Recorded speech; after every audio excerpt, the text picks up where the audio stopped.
한국이 미국을 속였다는 말은 사실이 아니었습니다. 문제는 미국과 서구가 한국을 과소평가해 온 데 있었죠.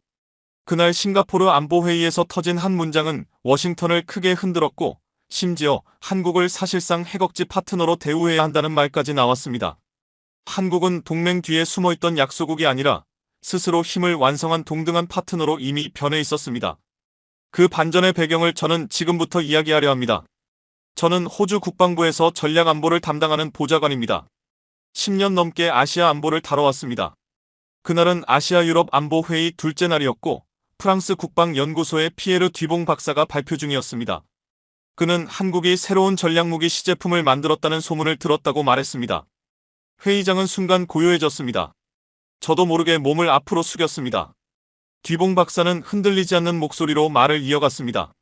그런 국가는 절대로 핵에 준하는 억지력을 가져선 안 된다고, 중견국이 그런 힘을 가지면 지역 질서가 흔들린다고 했습니다.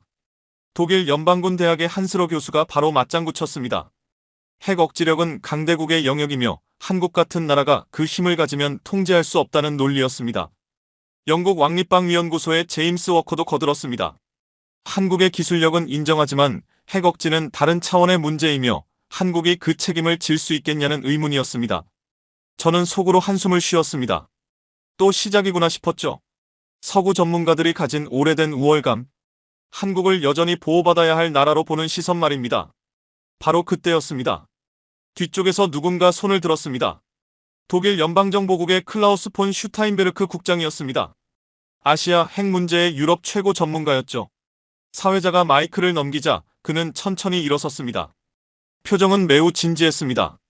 그는 한국이 이미 극초음속 해군 전력을 확보했다고 말했습니다. 폭탄 같은 선언이었습니다. 회의장에 있던 200명이 일제히 숨을 들이켰습니다.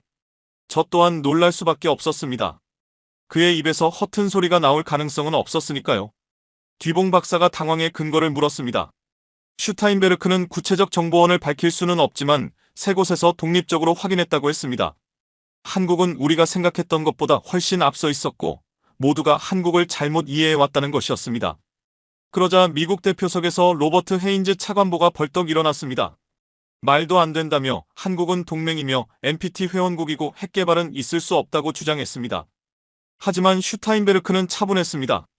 처음엔 그도 믿지 않았지만 증거가 너무 많았다고 말했죠. 한국의 미사일 전력, 극초음속 기술, 지하시설 확장, 모든 흐름이 같은 방향을 가리킨다고 했습니다. 헤인즈 차관보가 물었습니다. 물증이 있느냐고요? 그러자 슈타인베르크는 낮은 목소리로 말했습니다. 한 달 전 그들의 요원이 서울에서 한국국방과학연구소 핵심 인사를 만났으며 중요한 발언을 들었다고 말입니다. 그 자리에서 한국 연구자가 술김에 남긴 말은 단순한 농담이 아니었습니다. 이제 우리는 누구에게도 보호를 기대하지 않는다. 스스로 지킬 힘을 이미 갖췄다는 말이었습니다. 그 순간 회의장이 술렁이기 시작했습니다. 처음엔 한국을 가볍게 여기던 사람들의 얼굴에 미묘한 불안이 떠올랐습니다. 일본 방위성 대표가 조심스럽게 손을 들고 말했습니다. 그 말이 사실이라면 일본도 대응책을 마련해야 한다고요. 문제는 바로 거기서 시작됐습니다. 슈타인베르크는 고개를 끄덕이며 말했습니다. 한국이 핵 수준의 억지력을 갖추면 일본도, 대만도 움직일 것이고 동아시아 전체가 경쟁 국면으로 들어갈 거라고 했습니다. 그러자 중국 대표가 입을 열었습니다. 우리도 비슷한 정보를 갖고 있으며 한국이 어떤 준비를 하고 있는 건 분명하다는 말이었습니다. 제 머릿속은 복잡해졌습니다. 독일과 중국이 같은 정보를 공유하고 있다니 정말 한국이 우리 모두 모르게 그런 선택을 한 걸까요? 회의가 끝난 뒤 저는 슈타인베르크를 따로 찾아갔습니다. 호텔 라운지에서 커피를 마시던 그는 조용히 말했습니다. 서구는 한국을 너무 얕잡아 봤다고, 한국은 전쟁의 상처를 잊지 않은 나라이며 다시는 무력하게 당하지 않겠다는 의지가 지금의 기술과 전력을 만든 것이라고 말이었습니다. 그는 이어 말했습니다. 미국이 제공하는 확장 억제는 영원하지 않다고, 트럼프가 주한미군 철수를 언급했을 때 한국인들이 뭘 느꼈을지 생각해보라고 했습니다. 아마 미국도 믿지 못하겠다는 결론에 도달했을 거라고 말했습니다. 저는 쉽게 반박할 수 없었습니다. 그의 말엔 분명한 현실이 담겨 있었으니까요. 무엇보다 한국은 이미 기술적 기반을 모두 갖추고 있었습니다. 반도체, 로켓, 원자력. 마음만 먹으면 무엇이든 만들 수 있는 나라였습니다. 그날 밤 저는 잠을 이루지 못했습니다. 만약 슈타인베르크의 말이 사실이라면 세계 질서는 완전히 새로 짜여야 했습니다. 한국이 핵억지력을 가진 세계가 열리는 셈이었으니까요. 회의 마지막 날 저는 결심했습니다. 진실이 무엇이든 반드시 확인하겠다고요. 워싱턴으로 돌아가는 즉시 과거 기록부터 철저히 살펴보기로 마음먹었습니다. 그 결정이 제 인생 전체를 바꿔놓게 될 줄은 그때는 꿈에도 몰랐습니다. 미국으로 돌아온 다음 날 저는 바로 랭글리에 있는 CIA 본부로 향했습니다. 지하 3층의 극동아시아 문서 보관실에서 답을 찾아야 했습니다. 혹시 한국의 과거 핵전력 시도가 어디엔가 기록되어 있을지도 모른다는 생각 때문이었습니다. 문서 보관실 담당자는 조지 머피라는 노인이었습니다. 30년 넘게 그곳을 지켜온 인물이었죠. 제가 1970년대 후반 한국 관련 극비 자료를 요청하자 그는 묘한 눈빛을 보였습니다. 한국 핵 문제라며 요즘 위에서도 그 주제로 꽤 시끄럽다고 말이었습니다. 머피는 먼지 쌓인 철제 선반 사이로 저를 이끌었습니다. 구석의 낡은 금고를 열어 변색된 서류철 하나를 꺼냈습니다. 1979년 극비 문서라고 적혀 있었고 이름은 번개 프로젝트였습니다. 제 심장이 빠르게 뛰기 시작했습니다. 서류를 펼치자 충격적인 문장이 가장 먼저 보였습니다. 대한민국 극비 핵무기 개발 계획, 번개 프로젝트 현황 보고서. 날짜는 1979년 8월 15일. 박정희 대통령의 직접 지시가 담긴 문서였습니다. 1974년 인도가 핵실험에 성공하자 박정희가 극비리에 핵개발을 명령했다는 내용이 적혀 있었습니다. 문서를 더 넘기자 놀라운 내용이 이어졌습니다. 당시 한국 과학자들이 프랑스에서 재처리 시설을 들여오려 했고 캐나다에서는 중수로를 확보하려 했다는 기록이 있었습니다. 더 놀라운 부분은 개발 속도였습니다. 1978년까지 이미 우라늄 농축 기술의 상당 부분을 확보했으며 1981년이면 시제품 제작이 가능할 것이라는 전망까지 적혀 있었습니다. 그런데 1979년 10월 26일 박정희 대통령이 암살되면서 문서는 거기서 끊겨 있었습니다. 머피는 다른 서류철을 조용히 밀어주었습니다. 이번에는 카터 행정부의 대응 문서였습니다. 미국이 한국의 핵개발을 어떻게 차단했는지가 상세히 적혀 있었죠. 주한미군 철수 압박을 카드로 쓰고 프랑스와 캐나다에 외교적 압력을 넣어 기술 이전을 막았다는 내용이었습니다. 가장 인상적인 문장은 이것이었습니다. 한국의 핵개발 의지는 예상보다 훨씬 강력하다. 물리적 압박 없이는 중단시키기 어렵다. 저는 또 다른 문서들을 넘기다 한 문장에 눈이 멈췄습니다. 1979년 9월 CIA 서울 지부장이 본부에 보낸 전문이었습니다. 한국 과학자들이 플루토늄 추출에 성공했다는 정보, 그리고 박정희 대통령이 1982년까지 핵무기 5발을 목표로 하고 있다는 보고였습니다. 즉각적인 개입이 필요하다는 문장이 적혀 있었습니다. 머피는 한숨을 쉬며 말했습니다. 그때 미국이 엄청난 압박을 가했고 전두환 정권이 들어서면서 프로젝트는 공식적으로 폐기됐다고요. 하지만 저는 물었습니다. 정말 완전히 끝난 것일까요? 머피는 미묘하게 웃었습니다. 한국 사람들이 그렇게 쉽게 포기했겠냐고요? 기술과 지식은 사라지지 않는다고 누군가의 머릿속에 남아 계속 이어지는 법이라고 했습니다. 저는 1980년대 문서를 살펴봤습니다. 공식적으로는 핵개발이 중단된 것으로 되어 있었지만 이상한 점들이 보였습니다. 원자력 기술이 꾸준히 확장되고 미사일 개발에 집중하고 있다는 보고들이 이어졌습니다. 특히 1983년 문서에 이렇게 적혀 있었습니다. 국방과학연구소가 민간 연구로 위장해 우라늄 농축 연구를 지속 중이며 감시가 필요하다는 내용이었죠. 1985년 자료는 더욱 흥미로웠습니다. 한국이 대규모 지하 벙커 건설을 진행 중인데 목적이 명확하지 않다는 것이었습니다. 머피는 커피를 건네며 조용히 말했습니다. 자신은 한국이 진짜로 포기한 적이 없다고 생각한다고요. 겉으로는 멈춘 척했지만 실제로는 이어진 것 같다고 했습니다. 제가 이유를 묻자 그는 답했습니다. 1987년 민주화 이후에도 관련 예산이 계속 편성됐기 때문이라고. 이름만 바뀌었을 뿐 특수재료 연구나 신소재 개발 같은 항목으로 위장됐다는 설명이었습니다. 저는 1990년대 자료로 넘어갔습니다. 김영삼 정부 시절 문서에서 놀라운 대목이 나왔습니다. 1993년 북한 핵위기 당시 한국 정부 내부에서 독자 핵무장 재개의 논의가 있었고 김영삼 대통령이 직접 저지했다는 내용이었습니다. 그런데 그 다음 문서가 문제였습니다. 국방부와 국방과학연구소가 기초연구는 계속하기로 내부 합의를 했다는 내용이었습니다. 머피는 덧붙여 설명했습니다. 클린턴 정부가 북한과 제네바 합의를 맺었을 때 한국은 깊은 배신감을 느꼈다고요. 미국이 한국을 배제한 채 북한과 직접 거래했다고 생각했기 때문이었습니다. 2000년대 자료를 보자 상황이 더욱 뚜렷해졌습니다. 김대중, 노무현 정부 시절에도 극비 연구가 이어졌다는 정황들이 곳곳에 남아 있었고, 특히 2006년 북한의 1차 핵실험 직후 한국 내부에서 핵무장론이 급격히 힘을 얻었다는 기록도 보였습니다.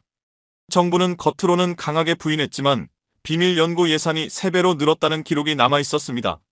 머피는 마지막 파일을 제 앞에 조용히 밀어두었습니다. 2017년 트럼프 행정부 시절 문서였습니다.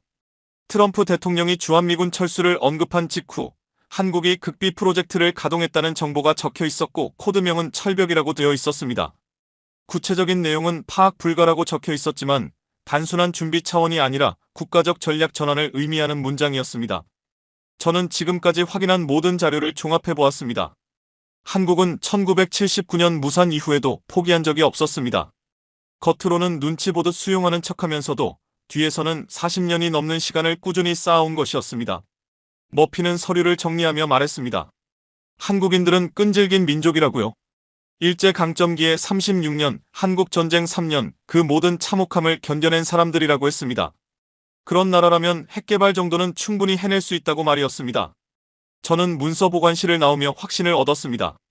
슈타인베르크의 말은 허풍이 아니었습니다. 한국은 아주 오래전부터 조용히 준비해왔고 아마 지금은 실체를 완성해 놓았을지도 모른다고 느껴졌습니다. 그렇다면 현재 한국의 기술 수준은 어느 정도일까요? 그들이 정말 핵무기를 만들었을까요? 저는 최근 자료를 더 깊게 들여다봐야겠다고 결심했습니다. 다음 날 CIA 문서를 정리한 뒤 국방정보국 본부로 출근했습니다. 직속 상관인 브라이언 필립스 대령이 급히 절 부르더군요. 50대 중반의 노련한 정보장교답게 그는 표정 하나로 상황의 무게를 설명했습니다.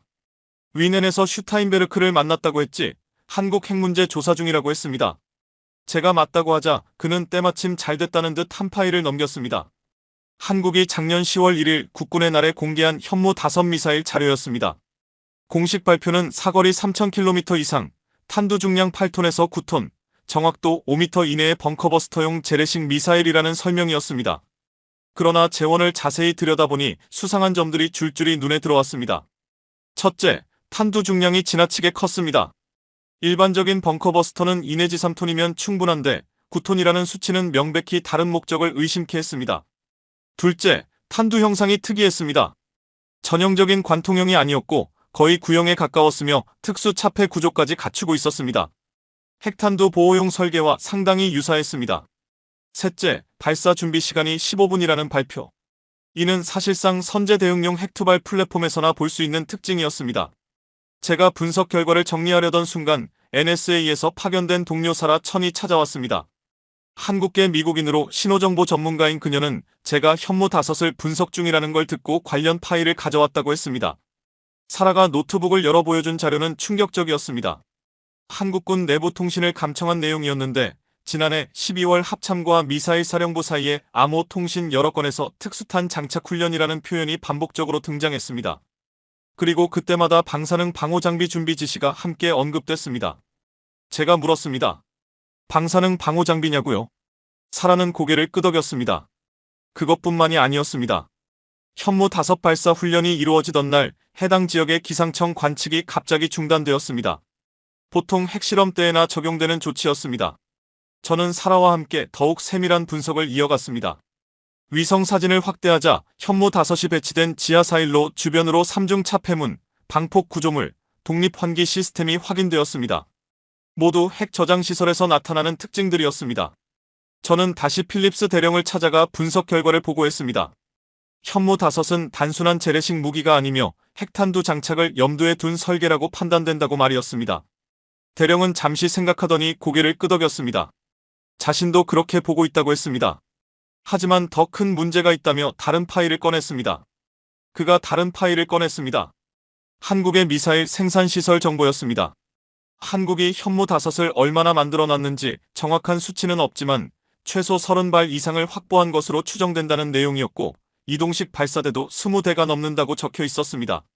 저는 놀라서 되물었습니다. 정말로 30발이나 된다고요? 대령은 그렇다며 그 미사일에 핵탄두가 장착될 수 있다면 한국은 이미 상당한 핵전력을 갖춘 셈이라고 했습니다. 그때 사라가 추가 정보를 보여줬습니다. 한국 원전에서 나오는 플루토늄의 회계 오차 범위를 계산해보니 공식 감시가 있어도 매년 핵무기 5발 분량을 빼돌릴 수 있다는 것이었습니다. 그게 10년 누적이면 50발이 된다는 말이었고 그녀는 충분히 가능한 시나리오라고 강조했습니다. 필립스 대령은 굳은 얼굴로 말했습니다. 펜타곤에서도 이 문제를 매우 심각하게 본다고요. 한국이 실제로 핵을 가졌다면 동아시아 군사균형은 완전히 새로 짜여야 한다고 했습니다. 그런데 저는 문득 의문이 생겼습니다. 한국은 왜 이런 선택을 했을까? 우리가 확장 억제를 제공하는데 말입니다. 대령은 쓴웃음을 지으며 트럼프 시절을 떠올리라고 했습니다. 동맹을 거래하든 말하던 그 발언들, 한국인들이 미국을 온전히 믿을 수 있을까 의문을 품게 만들었다는 설명이었습니다. 사라도 이어 말했습니다.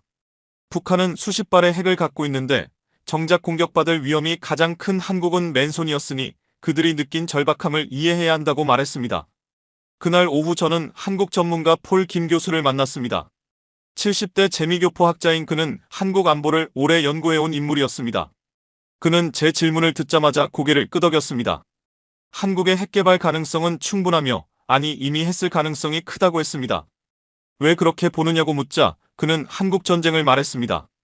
유엔군이 밀리며 38선까지 후퇴했던 시기, 한국이 국가 소멸 직전까지 몰렸고 트루먼이 원자폭탄 사용까지 고려했다는 사실을 설명했습니다. 한국인들은 그 트라우마를 절대 잊지 않았다고 했습니다. 그는 이어 한국은 기술적으로 완전히 준비된 나라라고 말했습니다. 세계 최고 수준의 반도체 기술로 핵무기 제어 장치를 만들 수 있고 조선 기술로 잠수함 발사 플랫폼도 갖출 수 있으며 원전 기술로 핵물질 확보도 가능하다는 설명이었습니다. 그렇다면 언제부터 실개발이 시작됐다고 보느냐는 제 질문에 그는 2017년 북한의 6차 핵실험 직후라고 답했습니다. 문재인 정부가 평화를 강조했지만 뒤에서는 최악의 상황에 대비했을 것이라고 했습니다. 저는 다시 현무 5의 재원을 살펴봤습니다. 9톤 탄두, 3,000km 사거리. 이건 명백히 핵투발 수단이었습니다. 하지만 미사일만으로는 핵보유국이라 할 수 없습니다. 실제 핵탄두가 있어야 했습니다. 한국이 정말 그것까지 만들었을까요? 저는 확실한 증거가 필요했습니다. 그리고 마침내 다음 주 뜻밖의 연락이 왔습니다. 한국에 있는 CIA 현지 요원이 평택에서 누군가를 만나보라고 한 것입니다. 한국국방과학연구소 출신이라고만 했습니다. 저는 이틀 뒤 서울행 비행기에 올랐습니다. 인천에 도착하자마자 평택으로 향했고 미군 기지 근처의 작은 카페에서 그 남자를 만났습니다. 구석에 앉아있던 그는 60대 초반으로 보였고 단정한 정장 차림이었지만 어디선가 지친 기색이 비쳐 보였습니다. 그는 자신을 강 박사라고 부르라고 했습니다. 실명은 밝힐 수 없다는 말도 덧붙였습니다. 커피를 한 모금 마신 그는 조용히 말했습니다. 더 이상 비밀을 지키는 게 의미 없다고요. 곧 세상이 알게 될 테니까요. 제가 무슨 뜻이냐고 묻자 그는 한국이 이미 핵무기를 완성했다고 말했습니다. 코드명은 철벽.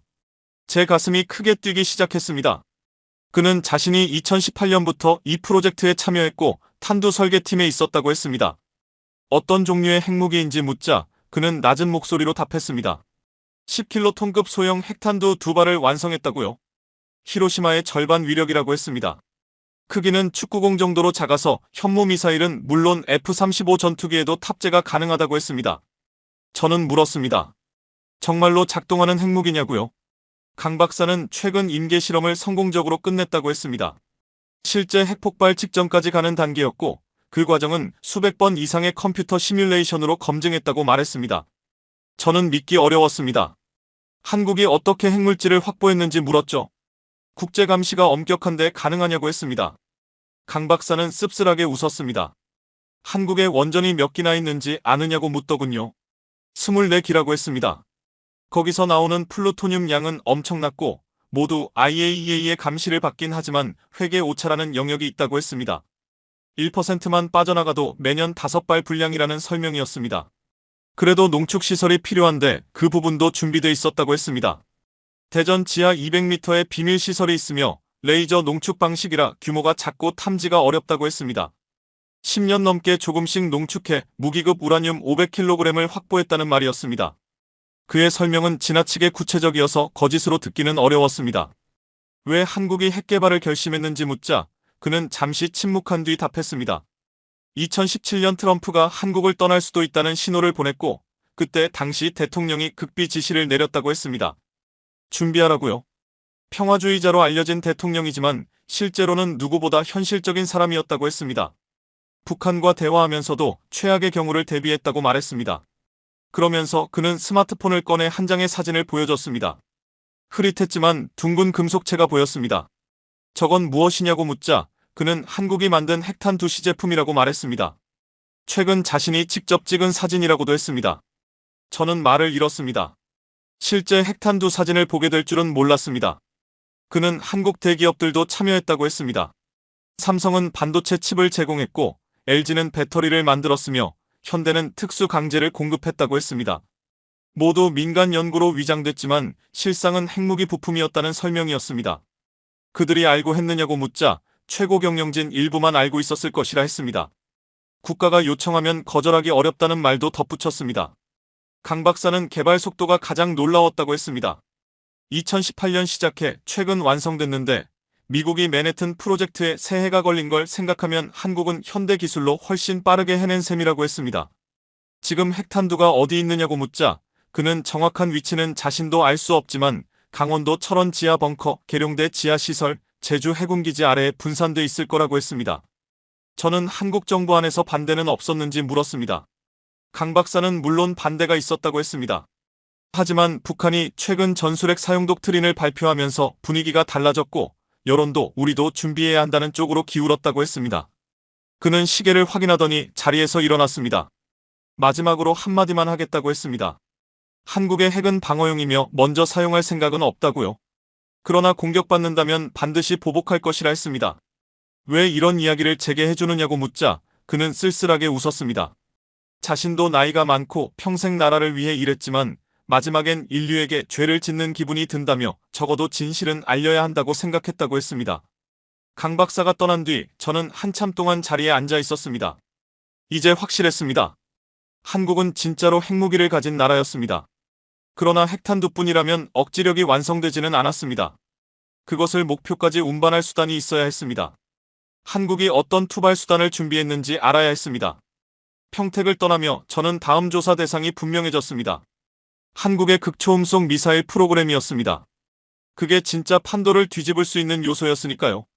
강 박사를 만난 다음 날 저는 오산 미군 기지로 향했습니다. 그곳에서 미공군 정보 분석관 톰 리처드슨 소령을 만나기로 했습니다. 그는 10년 넘게 한국의 미사일 개발을 추적해온 전문가였습니다. 기지의 보안 회의실에서 리처드슨 소령은 충격적인 영상을 보여줬습니다. 작년 11월 동해상에서 포착된 장면이었고 한국이 극초음속 비행체를 시험하는 모습이었습니다. 화면 속에는 믿기 어려운 현상이 펼쳐지고 있었습니다. 하늘을 가르는 섬광 같은 물체가 믿기 어려운 속도로 미끄러지듯 이동하고 있었습니다. 주변으로 플라즈마가 퍼지며 붉은 빛이 일렁였고 그 장면은 거의 비현실적으로 보였습니다.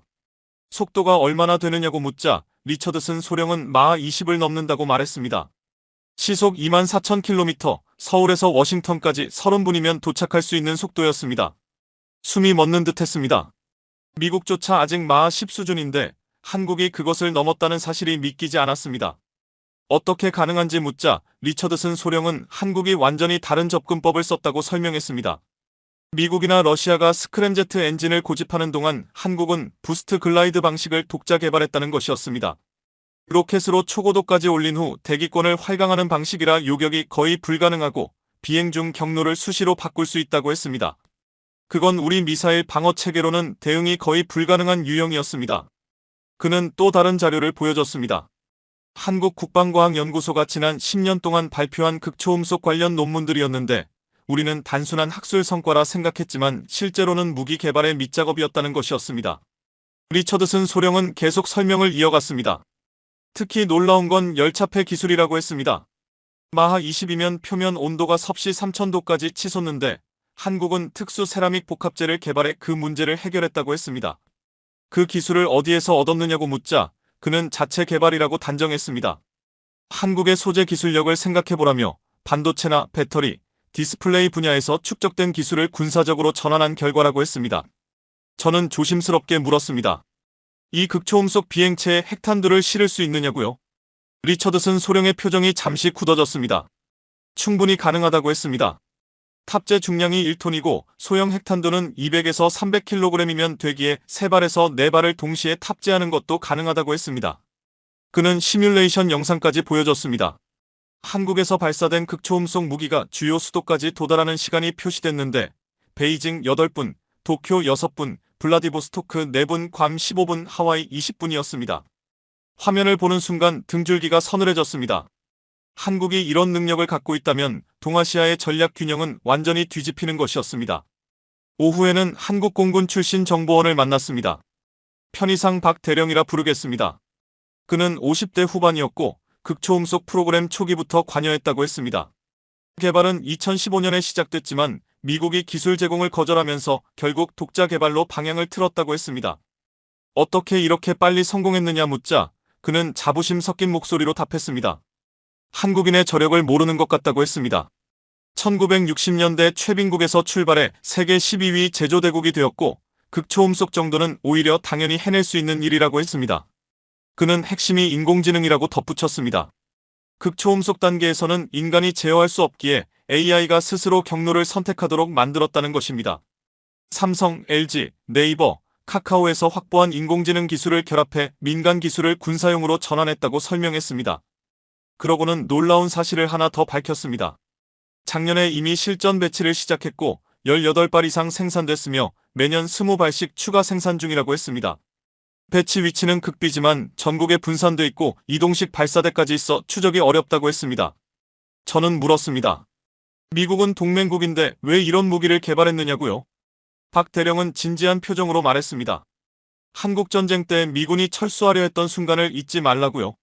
트루먼이 한국을 포기하려 했고 이후에도 그런 위험은 반복됐다고 말했습니다. 트럼프 시절 주한미군 철수 언급이 나오자 한국은 미국도 언제든 떠날 수 있다는 사실을 깨달았다고 했습니다. 그래서 스스로 지킬 힘을 가져야 했다는 것입니다. 대화를 마치며 박 대령은 마지막으로 말했습니다. 한국의 극초음속 무기는 단순한 공격용 미사일이 아니라고요. 생존을 위한 마지막 보루라고 했습니다. 아무도 한국을 함부로 건드릴 수 없게 만드는 억지력이라는 말이 계속 머릿속에서 울렸습니다. 그날 밤 저는 오산기지 숙소에서 보고서를 정리했습니다. 한국은 극초음속 타격 수단을 완성했고 이미 실전 배치까지 마친 상황이었습니다. 그런데 한 가지 의문이 더 생겼습니다. 공격 수단은 갖췄는데 방어는 어떻게 구성했을까? 북한이나 중국이 먼저 공격하면 무엇으로 막는 걸까? 그래서 다음 조사 대상은 한국의 미사일 방어 체계와 지하 요새로 자연스럽게 넘어갔습니다. 과연 한국이 철벽 방어 체계까지 준비했을지 궁금했습니다. 극초음속 무기 조사를 마치고 서울로 돌아온 저는 뜻밖의 제보를 받았습니다. 미 육군 정보 자산에서 온 정보였고 철원 일대에 거대한 지하시설이 존재한다는 내용이었습니다. 다음 날 새벽 저는 철원으로 향했습니다. 그곳에서 만난 사람은 한국군 공병 출신 정보원이었습니다. 편의상 최중령이라 했습니다. 그는 10년 동안 이 프로젝트에 참여했다고 말했습니다. 내부에서는 그 시설을 화강암 요새라 불렀다고 했습니다. 최중령은 태블릿을 꺼내 도면을 보여주었습니다. 규모는 믿기 어려울 정도였습니다. 지하 200m 깊이에 축구장 50개 넓이를 파냈다고 했습니다. 서울 지하철보다 큰 규모였습니다. 어떻게 그런 공사를 비밀리에 했는지 묻자 그는 DMZ 지뢰 제거 작업으로 위장했다고 했습니다. 낮에는 지뢰를 치우고 밤에는 지하 굴착을 했고 발파음은 지뢰 폭발음으로 덮었다고 했습니다. 그의 설명은 계속됐습니다. 이곳은 단순한 벙커가 아니라 완전한 지하 도시였고 5,000명이 6개월을 생활할 수 있는 구조라고 했습니다. 무엇을 보관하느냐 묻자 그는 잠시 망설이다 전략 무기 저장고라고 했습니다. 핵탄두와 극초음속 미사일을 보관한다고 했습니다. 저는 놀라 다시 물었습니다. 정말 핵탄두를 거기 놓는다고요? 그는 그렇다며 특수 차폐 시설에 20발 이상 보관 가능하고 공격을 견디도록 설계됐다고 했습니다. 그는 더 자세한 설명도 이어갔습니다. 지하에서 바로 미사일 발사가 가능한 수직 발사대가 있고 해치가 열리면 3분 안에 발사할 수 있다고 했습니다.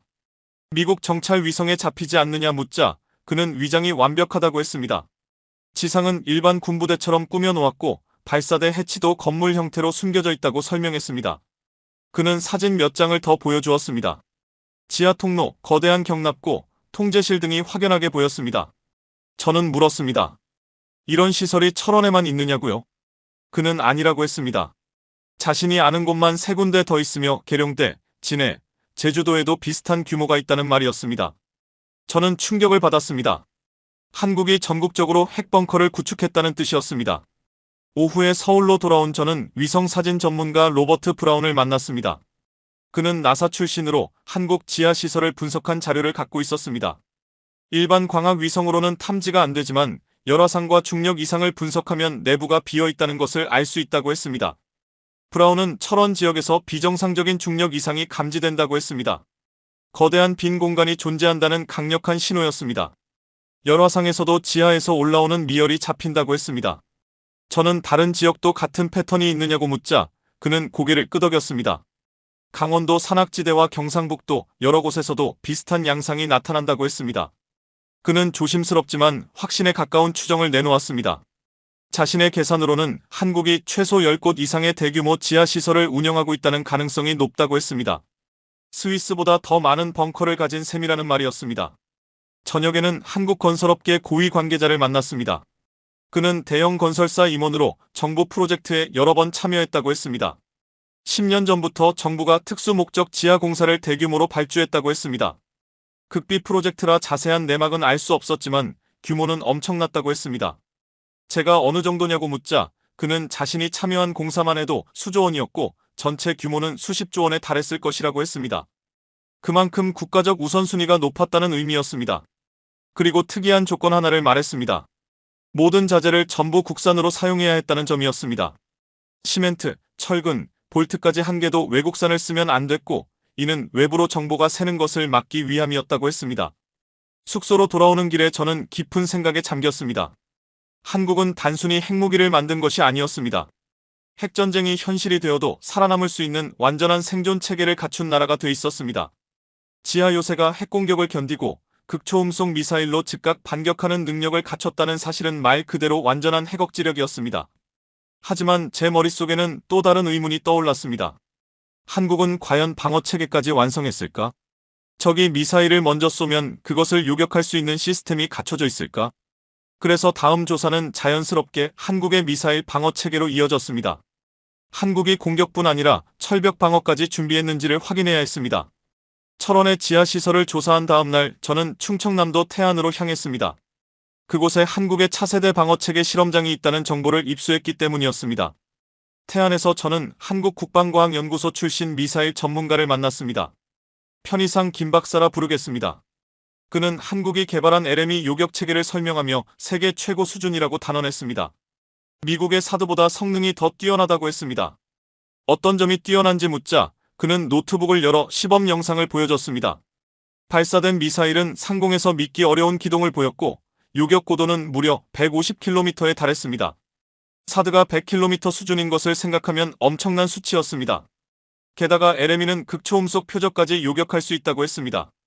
저는 극초음속 요격이 가능하냐고 다시 물었고 김 박사는 작년 시험에서 마하 15 속도의 표적 요격에 성공했다고 했습니다. 명중률은 95%였습니다.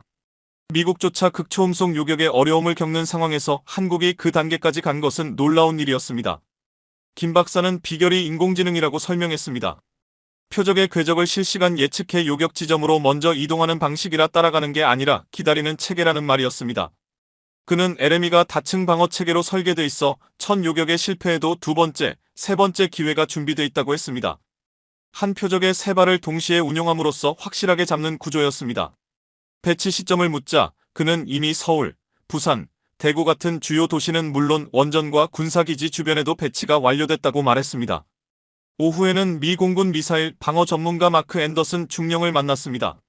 그는 한국의 방어망을 높게 평가하며 패트리엇, 천궁, LME가 유기적으로 연결된 방패망을 갖췄다고 말했습니다. 실제 시뮬레이션에서는 북한이 미사일 100발을 동시에 발사해도 90발 이상 요격 가능하다는 결과가 나왔습니다. 사실상 뚫기 어려운 방패였습니다. 앤더슨 중령은 한국이 레이저 무기까지 개발 중이라고 알려주었습니다. 지금은 드론과 소형 표적용이지만 머지않아 탄도미사일까지 요격할 수준으로 갈 것이라고 했습니다. 저는 한국방위산업체 관계자도 만났습니다. 한화에어로스페이스 출신이었는데 LME 개발에 10년이 걸렸다고 했습니다. 처음에는 미국 기술 도입을 시도했지만 핵심 기술을 제공받지 못해 결국 독자 개발로 전환했다고 했습니다. 과정이 쉽지 않았지만 한국의 IT 기술이 큰 힘이 됐다고 했습니다. 레이더는 삼성, 컴퓨터는 LG, 소프트웨어는 네이버가 맡았고 민간 기술이 군사용으로 전환되며 완성됐다고 했습니다. 그는 자부심을 숨기지 않았습니다. 한국이 공격과 방어를 모두 확보함으로써 진정한 의미의 자주방어 능력을 갖추게 됐다고 말했습니다. 저녁에 서울로 돌아오며 저는 전체 그림을 정리했습니다. 핵탄두, 극초음속 운반체, 지하 요새, 그리고 철벽 방어 체계. 한국은 완벽한 핵억지력 구조를 갖추고 있었습니다. 하지만 여전히 남은 과제가 있었습니다. 한국이 실제로 핵실험을 했다는 물리적 증거가 부족했습니다. 그것을 밝혀야 했습니다. LM이 조사를 마친 다음 주 뜻밖의 정보가 도착했습니다. 미 해군 태평양 함대 정보부에서 온 자료였고 제주도 남방 해역에서 이상 징후가 있었다는 보고였습니다. 저는 과역에 있는 태평양 해저 감시 시스템 센터를 방문해 음향 분석관 브라이언 존슨 소령을 만났습니다. 그는 작년 11월 28일 새벽 3시 42분 제주 남방 400km 해역에서 이상 음향을 포착했다고 했습니다. 그는 그 데이터를 들려줬습니다. 둔탁한 폭발음이었고 자연적 소리가 아니라는 말과 함께 인공 폭발, 그것도 수중 핵실험에서 나타나는 패턴이라고 했습니다. 저는 다시 물었습니다. 정말 핵실험이냐고요? 그는 지진파 분석 결과 3킬로톤 수준으로 추정된다고 했습니다. 히로시마의 10분의 1 위력이었습니다. 그는 폭발 직후 해역에서 방사능이 검출됐다는 추가 데이터를 보여줬습니다. 미 해군 잠수함이 측정한 값이 정상치의 20배까지 치솟았다가 빠르게 감소한 기록이었습니다. 저는 말 그대로 충격을 받았습니다. 한국이 실제로 핵실험을 했다는 말은 더 이상 의심의 여지가 없었습니다. 저는 한국 해군의 움직임을 확인했습니다. 폭발 3시간 전 한국 해군이 그 해역을 항행금지 구역으로 지정했더군요. 훈련을 한다는 명목이었습니다. 그리고 잠수함 한 척이 그 지역을 떠나지 않고 있었습니다. 존슨 소령은 위성사진을 보여주었습니다. 화면 속에는 한국 해군의 도산 안창호급 잠수함이 있었고 폭발 직전까지 그 해역에 머물다가 직후 빠르게 이탈하는 모습이 잡혀 있었습니다. 저는 더 명확한 정보를 얻기 위해 일본으로 향했습니다. 도쿄에서 일본 기상청의 지진 전문가를 만나 얘기를 들었습니다. 그날 제주 남방에서 규모 4.2의 인공지진이 기록되었고 진원 깊이는 1km가 채 되지 않았습니다. 전형적인 핵실험 지진 패턴이었습니다. 일본 정부는 극비리의 방사능 측정을 했고 미량의 세슘과 요드가 검출됐습니다. 한국이 핵실험을 했다는 확실한 증거였습니다. 서울로 돌아온 저는 한국 해군 출신 정보원을 만났습니다. 편의상 이 대령이라 부르겠습니다. 그는 그날 작전에 대해 알고 있다고 했습니다. 내부에서는 이를 심해 프로젝트라고 불렀다고 했습니다. 정말 핵실험이었느냐 묻자 그는 고개를 끄덕였습니다. 소형 핵장치의 수중 실험이었다고 했습니다. 잠수함에서 핵미사일을 발사할 수 있는지 확인하는 단계였다는 말이었습니다. 성공했느냐고 하자 완벽했다고 답했습니다. 3킬로톤 장치가 계획대로 작동했고 잠수함 시스템에도 문제 없었다고 했습니다. 그는 놀라운 사실을 더 말했습니다. 이것이 첫 실험이 아니라는 것이었습니다. 몇 년 전에도 비슷한 시험을 진행했고 위력을 조금씩 늘려가며 반복했다고 했습니다. 국제사회에 들키지 않은 이유를 묻자 그는 제주 남방이 해저 화산지대라 간헐적 분출이 있어 그것을 위장에 사용했다고 했습니다. 저는 귀국 후 미 지질 조사국 데이터를 다시 확인했습니다. 정말로 최근 몇 년간 제주 남방에서 해저 화산 활동이 보고됐지만 분석해보니 인공 폭발의 패턴과 정확히 일치했습니다. 저는 CIA 핵확산 전문가인 마틴 글로버와 화상회의를 진행했습니다. 그는 한국의 핵실험 정황은 충분히 입증되었다고 말했습니다. 음향, 지진파, 방사능 데이터가 모두 일치하며 한국은 이미 실전 가능한 핵무기를 갖춘 것으로 봐야 한다고 했습니다. 왜 국제사회가 침묵하고 있는지 묻자 그는 공식 인정이 나올 경우 일본과 대만이 즉시 핵무장 움직임을 보일 것이고 지역 균형이 무너진다며 차라리 모른 척하는 것이 낫다고 했습니다. 그는 또 의미심장한 말을 남겼습니다. 미국 정부도 어느 정도는 예상했을 것이라고, 한국의 기술력과 안보 환경을 보면 그 선택은 자연스러웠을 것이라고 말했습니다. 저는 제주 남방 핵실험 조사를 마치며 확신했습니다. 한국은 이미 완성된 핵무기를 갖고 있고 실전 배치까지 끝낸 상태였습니다. 하지만 한국이 전술핵까지 개발했다는 소문이 있었습니다. 대포에서 쏘는 핵포탄 말입니다. 그것도 사실일까 궁금해졌습니다. 그래서 한국의 전술무기 개발을 확인하기로 했습니다. 경기도 포천의 한국군 포병훈련장 인근에서 중요한 제보자를 만났습니다. 한국 육군 포병 출신의 정 대령이었습니다. 그는 K9-3 자주포 개발에 직접 참여했다고 했습니다. K9-3는 겉으로는 기존 자주포와 큰 차이가 없어 보였지만 내부에는 특별한 기능이 숨겨져 있다고 했습니다. 무엇인지 묻자 그는 스마트폰으로 사진을 보여줬습니다. K9 어삼의 포신은 일반 자주포보다 훨씬 두꺼웠습니다. 특수 강화 포신으로 일반 포탄보다 3배 높은 압력을 견뎌야 한다고 했습니다. 이유가 무엇인지 묻자 그는 고개를 끄덕였습니다. 5.5킬로톤급 초소형 핵포탄을 발사할 수 있다고 했습니다. 사거리는 50km, 5m 오차 범위 내라는 설명이었습니다. 저는 말문이 막혔습니다. 대포로 핵을 쏜다는 것이 가능한가 싶었습니다. 그는 한국의 나노 기술이 핵심이라고 했습니다. 삼성의 반도체 기술을 활용해 초소형 기폭 장치를 만들었고 포탄 크기가 축구공보다 약간 큰 정도라고 했습니다. 정대령은 훈련 영상을 보여줬습니다. K9 어삼과 연속으로 포탄을 발사하는 장면이었고 분당 발사가 가능해 이론적으로는 1분에 5킬로톤의 파괴력을 투사할 수 있다고 했습니다. 적 사단 하나를 순식간에 지울 수 있는 화력이었습니다. 이미 실전 배치되었느냐 묻자 그는 그렇다고 했습니다. 작년부터 전방 사단마다 1개 대대씩 배치되어 총 100문 이상이 운용 중이라고 했습니다. 저는 미 육군 포병 전문가 톰 윌슨 중령과 통화해 확인했습니다. 한국의 K9 어삼 말입니까? 우리도 관심 있게 지켜보고 있습니다. 일반적인 자주포로 보기엔 지나치게 높은 사양이라 단순한 재래식 무기일 리 없다고 판단하고 있습니다. 핵포탄 운용 가능성에 대해 묻자 미국 전문가들은 충분히 가능하다고 했습니다. 한국의 기술력이라면 오래전 미국이 만들었던 W48급 초소형 핵포탄도 구현할 수 있다는 것이었습니다. 정대령은 마지막으로 더 중요한 정보를 알려줬습니다. K9 어삼은 이동하면서도 사격이 가능하다는 것이었습니다. 시속 40km로 주행하면서도 핵포탄을 발사할 수 있어 위치가 노출되기 전에 타격 후 즉시 이동하는 방식이라는 설명이었습니다. 한국이 전술핵까지 완성했다는 사실은 저에게 또 한 번의 충격이었습니다. 전략핵과 전술핵을 모두 갖춘 완전한 핵무장 국가라는 뜻이었습니다. 그런데 거기서 끝이 아니었습니다. K9 어삼 조사를 마친 뒤 저는 또 하나의 놀라운 정보를 들었습니다. 한국의 천무 다연장 로켓 시스템 역시 핵탄두 장착이 가능하다는 말이었습니다. 경기도 안양의 한 폐쇄 구역에서 만난 정보원은 한국미사일사령부 출신이었고 편의상 송중령이라 했습니다. 그는 천무이가 겉으로는 재래식 다연장 로켓이지만 실제로는 전술 투발 플랫폼이라고 했습니다. 송중령은 태블릿을 열어 천무이의 재원을 보여줬습니다. 로켓 한 발의 탄두 중량이 500kg으로 소형 핵탄두를 실을 수 있는 크기였습니다. 동시에 몇 발을 쏠 수 있는지 묻자 그는 한 대당 40발이라고 말했습니다. 6대가 일제히 사격하면 240발이 한꺼번에 날아가는 셈이었습니다. 각각 300톤급 초소형 핵탄두를 장착하면 총 72킬로톤의 파괴력이 나오는 구조였습니다. 히로시마급 핵폭탄 여러 개를 동시에 폭발시키는 것과 다름없는 위력이었습니다. 사거리는 공식적으로 290km지만 실제로는 400km까지 도달 가능해 서울에서 평양과 신의주까지 타격할 수 있다고 했습니다. 송중령은 작년 훈련 당시 촬영된 영상을 보여줬습니다. 수십 대의 천무가 일제히 로켓을 쏘아 올리자 하늘이 불빛으로 뒤덮였습니다. 그는 그 훈련에서 특수장비가 동원됐고 핵 관련 대비 절차가 암시됐다고 말했습니다. 저는 이 정보를 미군 정보 분석관과 공유했습니다. 그는 이미 비슷한 내용의 정보를 확보하고 있었습니다. 천무 운용 지역 주변에는 특수 저장고가 설치되어 있고 3중 차폐 구조의 무장 경비가 상시 배치되어 있으며 일반 탄약고와는 전혀 다르다고 했습니다.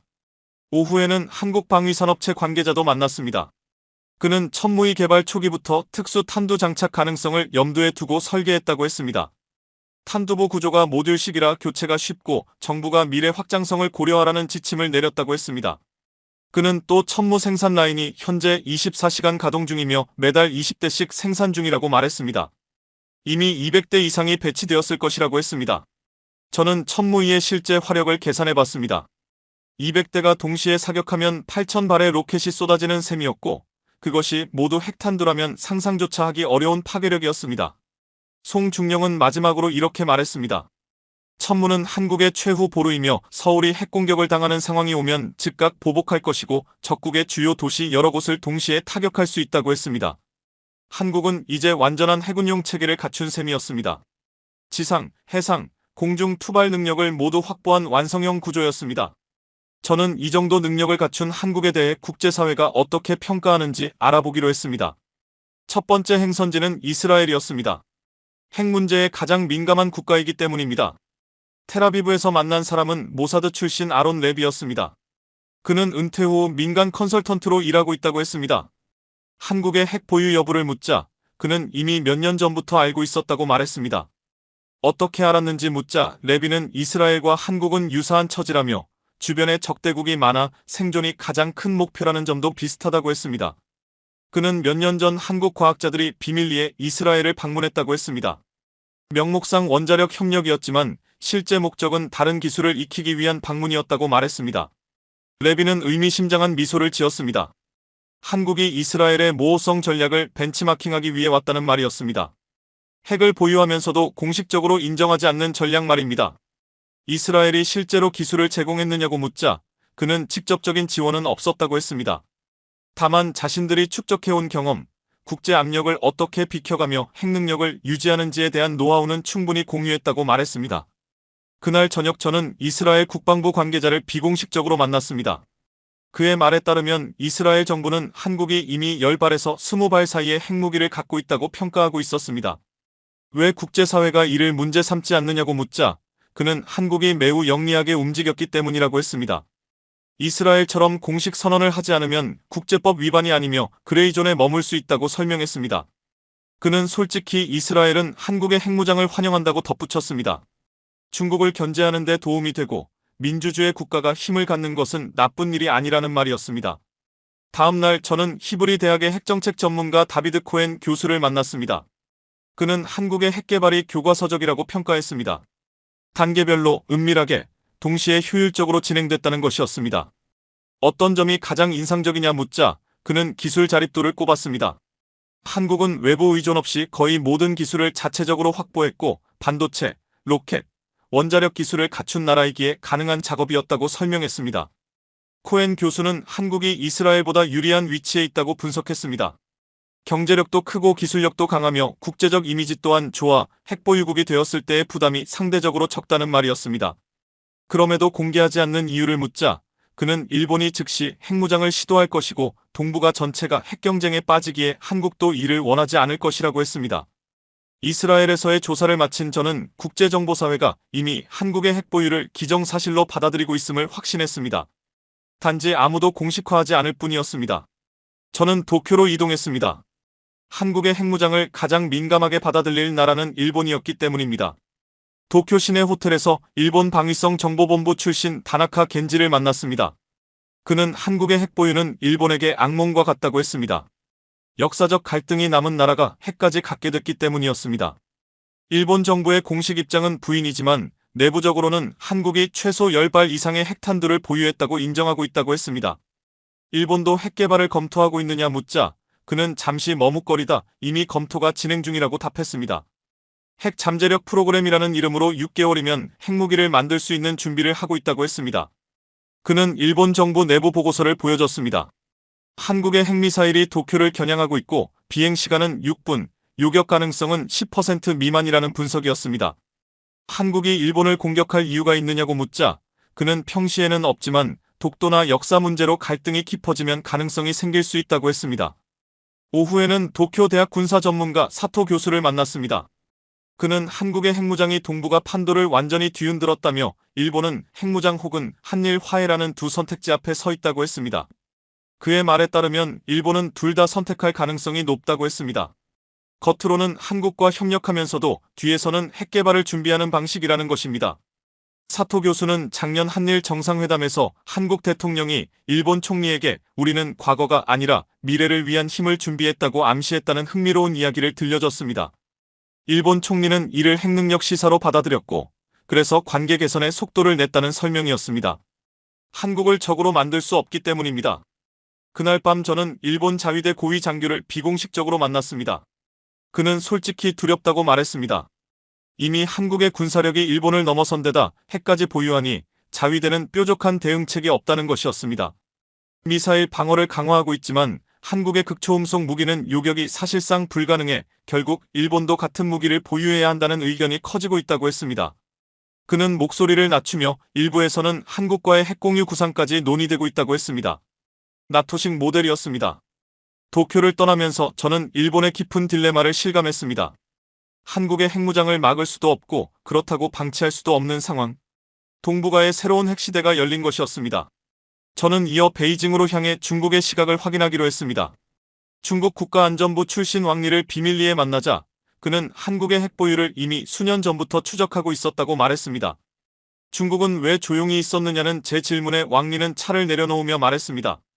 계산이 복잡했다고요.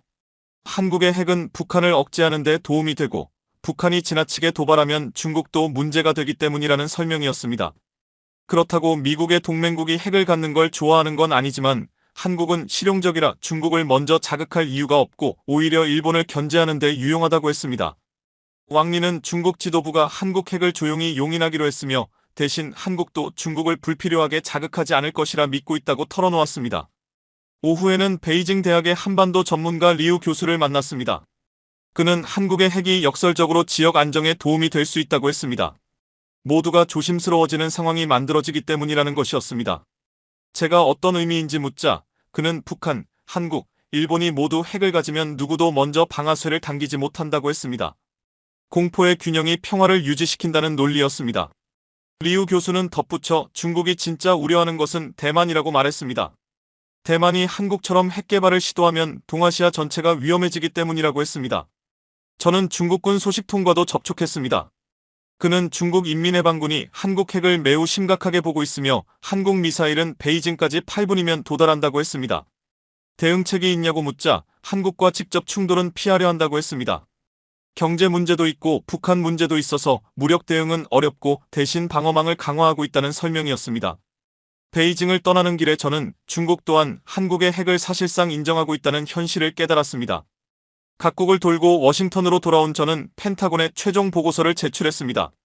일주일 뒤 합참의장이 주재하는 고위급 회의가 열렸고 회의실에는 국방장관, CIA 국장, NSA 국장, 백악관 안보보좌관까지 모두 모였습니다. 저는 6달 동안의 조사 결과를 브리핑했습니다. 한국의 핵탄두, 극초음속 미사일, 지하요새, 방어체계, 국제사회의 평가까지 모두 보고했습니다. 국방장관 로이드 오스틴이 물었습니다. 결론이 무엇이냐고요? 한국이 정말 핵을 가진 것이냐고 묻자 저는 확실하다고 대답했습니다. 최소 10발에서 20발의 핵탄두를 보유하고 있다고요. CIA 국장 윌리엄 번스도 우리 정보와 동일하다고 했습니다. 한국은 이미 실전 배치까지 끝마쳤다는 것이었습니다. 합참의장 마크 밀리가 한국이 미국을 속인 것이냐고 묻자 저는 속였다기보다는 알려주지 않은 것이라고 했습니다. 미국도 제대로 묻지 않았다고 말했습니다. 백악관의 제이크 설리번이 심각한 표정으로 앞으로 어떻게 해야 하느냐고 물었습니다. 한국을 압박할 것이냐는 질문이었습니다. 오스틴 장관은 고개를 저었습니다. 이미 기정사실이 되었고 압박하면 오히려 관계만 악화된다고 했습니다. 번스 국장이 현실적 제안을 냈습니다. 한국을 사실상의 핵보유국으로 인정하되 공식화는 하지 말자는 것이었습니다. 이스라엘 방식이라는 설명이었습니다. 일본은 어떻게 하느냐는 질문이 나왔고 오스틴은 일본까지 핵무장이 진행되면 중국이 절대 가만히 있지 않을 것이라며 반드시 막아야 한다고 했습니다. 설리번이 결론을 내렸습니다. 한국의 핵보유를 암묵적으로 인정하고 대신 확산 방지 협력 체계를 구축하자는 것이었습니다. 회의 후 오스틴 장관이 저를 따로 불러 수고했다며 말했습니다. 한국을 완전히 재평가해야 할 것 같다고요. 어떻게 재평가할 것이냐 묻자 그는 한국을 더 이상 주니어 파트너로 볼 수 없으며 동등한 동맹으로 대해야 한다고 말했습니다. 며칠 뒤 미국 대통령이 한국 대통령과 통화를 했습니다. 공식적 발표는 한미동맹 강화였지만 실상은 한국의 새로운 지위를 인정하는 신호였습니다. 펜타곤은 내부 문서에서 한국을 준 핵보유국으로 분류하기로 했습니다. 외부에는 드러나지 않지만 사실상 인정한 것입니다. 미국도 새로운 현실을 받아들였습니다. 한국은 더 이상 보호받아야 할 국가가 아니라 스스로를 지킬 수 있는 강국이 된 것이었습니다. 펜타곤 회의가 끝난 지 일주일 뒤 저는 다시 서울로 향했습니다. 이번에는 공식 자격으로 한국 정부의 핵심 당국자를 만나기 위해서였습니다. 용산 대통령실 인근 비공개 장소에서 한국 국가안보실의 고위 관계자를 만났습니다. 그는 대통령의 최측근 참모였습니다. 미국이 상황을 파악한 것 같다고 그는 조용히 말했습니다. 부인하지도 인정하지도 않는 모호한 태도를 유지한 채였습니다. 왜 이런 길을 선택했느냐 묻자 그는 창밖을 바라보며 대답했습니다. 1950년 6월 25일을 기억하십니까? 그 새벽 북한군이 남하했을 때 우리는 완전히 무력했습니다. 미군은 일본에 있었고 우리에게는 제대로 된 장비도 없었습니다. 그는 말을 이었습니다. 사흘 만에 서울이 무너졌고 결국 낙동강까지 밀렸습니다. 그때 한국 국민이 어떤 마음이었는지 아십니까? 두 번 다시 그런 굴욕을 겪지 않겠다는 결심이었습니다. 저는 물었습니다. 그래도 결국 미국이 지켜주지 않았느냐고요? 그가 씁쓸하게 웃었습니다. 1975년 4.20을 떠올려 보라고 했습니다. 미군이 철수하자 남베트남은 순식간에 붕괴했고 아프가니스탄도 마찬가지였다고 말했습니다. 미국의 보호는 영원하지 않으며 그는 더욱 직설적으로 이어갔습니다. 트럼프가 주한미군 철수를 언급했을 때 한국은 깨달았다는 겁니다. 결국 스스로 살아남아야 한다는 사실을요. 저는 조심스럽게 물었습니다. 그래서 핵개발을 결정한 것이냐고. 그는 대답 대신 전쟁 이야기를 꺼냈습니다. 한국전쟁 당시 미군이 3만 3천 명을 잃은 것은 고맙지만 한국군은 13만 명이 전사했고 민간인은 100만 명이 넘게 죽었다는 것입니다. 그는 낮은 목소리로 말했습니다. 우리는 다시는 무력하지 않겠다고, 스스로 지킬 힘을 갖겠다고. 제가 미국을 신뢰하지 못해 그런 것이냐 묻자 그는 고개를 저었습니다. 신뢰의 문제가 아니라 주권의 문제라고 했습니다. 진정한 독립국가라면 스스로를 방어할 수 있어야 한다는 말이었습니다. 그는 놀라운 이야기를 덧붙였습니다. 사실 역대 어느 대통령도 이 문제를 피하지 못했다고 했습니다. 박정희부터 전두환, 노태우, 김영삼, 김대중, 노무현, 이명박, 박근혜, 문재인까지 모두 핵옵션을 검토했다는 겁니다. 제가 왜 지금이냐고 묻자 그는 기술이 준비됐고 국제 환경이 허용했으며 국민 여론도 이미 지지했다고 설명했습니다. 최근 조사에서 71%가 독자 핵무장을 찬성했다는 것이었습니다. 그는 한국의 전략을 분명히 했습니다. 먼저 핵을 쓰지는 않겠지만 공격받으면 반드시 보복할 것이며 이것이 한국의 억지력이라고 했습니다. 국제 제재가 두렵지 않느냐 묻자 그는 공식 선언만 하지 않으면 된다고 말했습니다. 이스라엘 방식의 모호성 전략이라는 것이었습니다. 대화의 마지막에서 그가 한 말이 특히 기억에 남았습니다. 한국은 70년 만에 진정한 주권국이 되었고 이제는 스스로 운명을 결정할 수 있다는 말이었습니다. 미국은 여전히 중요한 동맹이지만 더 이상 보호자는 아니며 이제는 동등한 파트너라는 것이었습니다. 용산을 떠나는 길에 제 마음은 복잡했습니다. 약간의 배신감도 있었지만 동시에 이해되는 부분도 있었습니다. 한국 입장에서는 이 선택이 당연했을지도 모릅니다. 그날 밤 남산에서 서울의 야경을 내려다보았습니다. 반짝이는 불빛 아래 예전 잿더미였던 도시가 세계적인 대도시로 변했고 그 나라는 핵무기까지 가진 강국이 되어 있었습니다. 스스로의 힘으로 스스로를 지킬 수 있는 나라가 된 것이었습니다. 한국의 선택이 옳았는지는 결국 역사가 판단하겠지만 하나는 분명했습니다. 세계 질서는 이미 바뀌었다는 사실입니다. 한국이 핵을 가진 시대가 도래한 것입니다. 모든 조사를 마치고 귀국하기 전 마지막 날 저는 새벽에 다시 남산에 올랐습니다. 서울 전경이 한눈에 펼쳐졌고 동이 틀 무렵 도시가 서서히 깨어났습니다. 한강은 금빛으로 빛났고 고층 빌딩들은 햇살을 받아 눈부셨습니다. 너무나 평화로운 아침이었습니다. 불과 반년 전만 해도 저는 한국을 미국의 보호가 필요한 동맹으로 보았지만 이제는 아니었습니다. 한국은 스스로를 지킬 수 있는 강국으로 변해 있었습니다. 70년 전 완전히 파괴되었던 이 도시는 이제 세계 12위 경제대국, 기술 강국, 문화 강국, 그리고 핵보유국의 수도가 되었습니다. 한국인들의 저력은 놀라웠습니다. 일제강점기 36년, 한국전쟁 3년, 군사독재 30년을 견뎌냈고 민주화와 경제 기적을 동시에 이루어냈습니다. 그리고 마침내 마지막 과제까지 완성했습니다. 진정한 자주국방 말입니다. 누구의 보호도 필요 없는 나라. 물론 우려도 있었습니다. 동북아 핵경쟁이 시작될 수도 있고 한미 관계도 변할 것입니다. 하지만 한국은 이미 선택했고 돌이킬 수 없는 강을 건넜습니다. 남산 아래 도시를 바라보며 저는 생각했습니다. 이 도시가, 이 나라가 감당해야 했던 상처와 희생, 그리고 그 끝에서 스스로 일으켜 세운 놀라운 성취를 떠올리며 저는 깨달았습니다. 한국은 더 이상 우리가 과거에 알고 있던 나라가 아니었습니다. 이제 그들은 스스로의 운명을 선택할 수 있는 진정한 주권 국가가 되어 있었죠. 인천공항으로 향하는 차 안에서 저는 보고서의 마지막 문장을 조용히 적어 내려갔습니다. 한국은 소리 없이 그러나 분명하게 핵보유국이 되었다. 이제 우리는 새로운 한국, 새로운 동북아, 새로운 세계 질서를 받아들여야 한다. 비행기가 활주로를 떠올라 창밖을 내려다보니 한반도가 작게 펼쳐져 보였습니다. 좁은 땅이었지만 그 속에는 5천만 명의 국민이 살아가고 있었습니다. 비상사태의 시작은 단 한 줄에서 비롯되었다. 대만 유사시 일본이 개입하겠다는 다카이치 사나 총리의 그 한마디. 나는 그 문장을 런던의 사무실에서 보고 있었고, 동시에 베이징의 반응도 실시간으로 확인하고 있었다. 불과 몇 분 만에 중국은 전면 보복을 선언했다. 그리고 뒤이어 폭탄처럼 떨어진 또 하나의 선언. 독도는 일본 고유의 영토라는 총리의 발언이었다. 그 말은 한국을 자극하는 정도로 끝나지 않았다. 국제사회가 일제히 한국 편에 섰고, 심지어 중국 외교부까지 일본을 공개적으로 비난하며 일본은 외교적 고립의 한가운데로 떨어졌다. 나는 그 순간 하나의 사실을 깨달았다. 일본이 잃어버린 모든 것을 조용히 차지한 나라가 하나 있다는 것. 정신을 차려보니 승리자는 의외로 한국이었다. 그날 밤 일본에서 진행된 생방송을 멀리서 지켜보았다. 도쿄대의 한 교수가 무려 2시간 넘게 충격적인 폭로를 이어가고 있었다. 일본이 무너지고 있다. 일본 사회 전체가 흔들리고 있다는 그의 목소리는 스튜디오뿐 아니라 국제사회까지도 뒤흔들고 있었다. 나 역시 그 말을 부정할 수 없었다. 지난 몇 달간 동아시아 정세를 분석해온 사람으로서 일본이 걷고 있는 길이 얼마나 위험한지 누구보다 잘 알고 있었기 때문이다. 교수는 자신을 일본국제문제연구원의 스즈키 마사토라고 소개했다.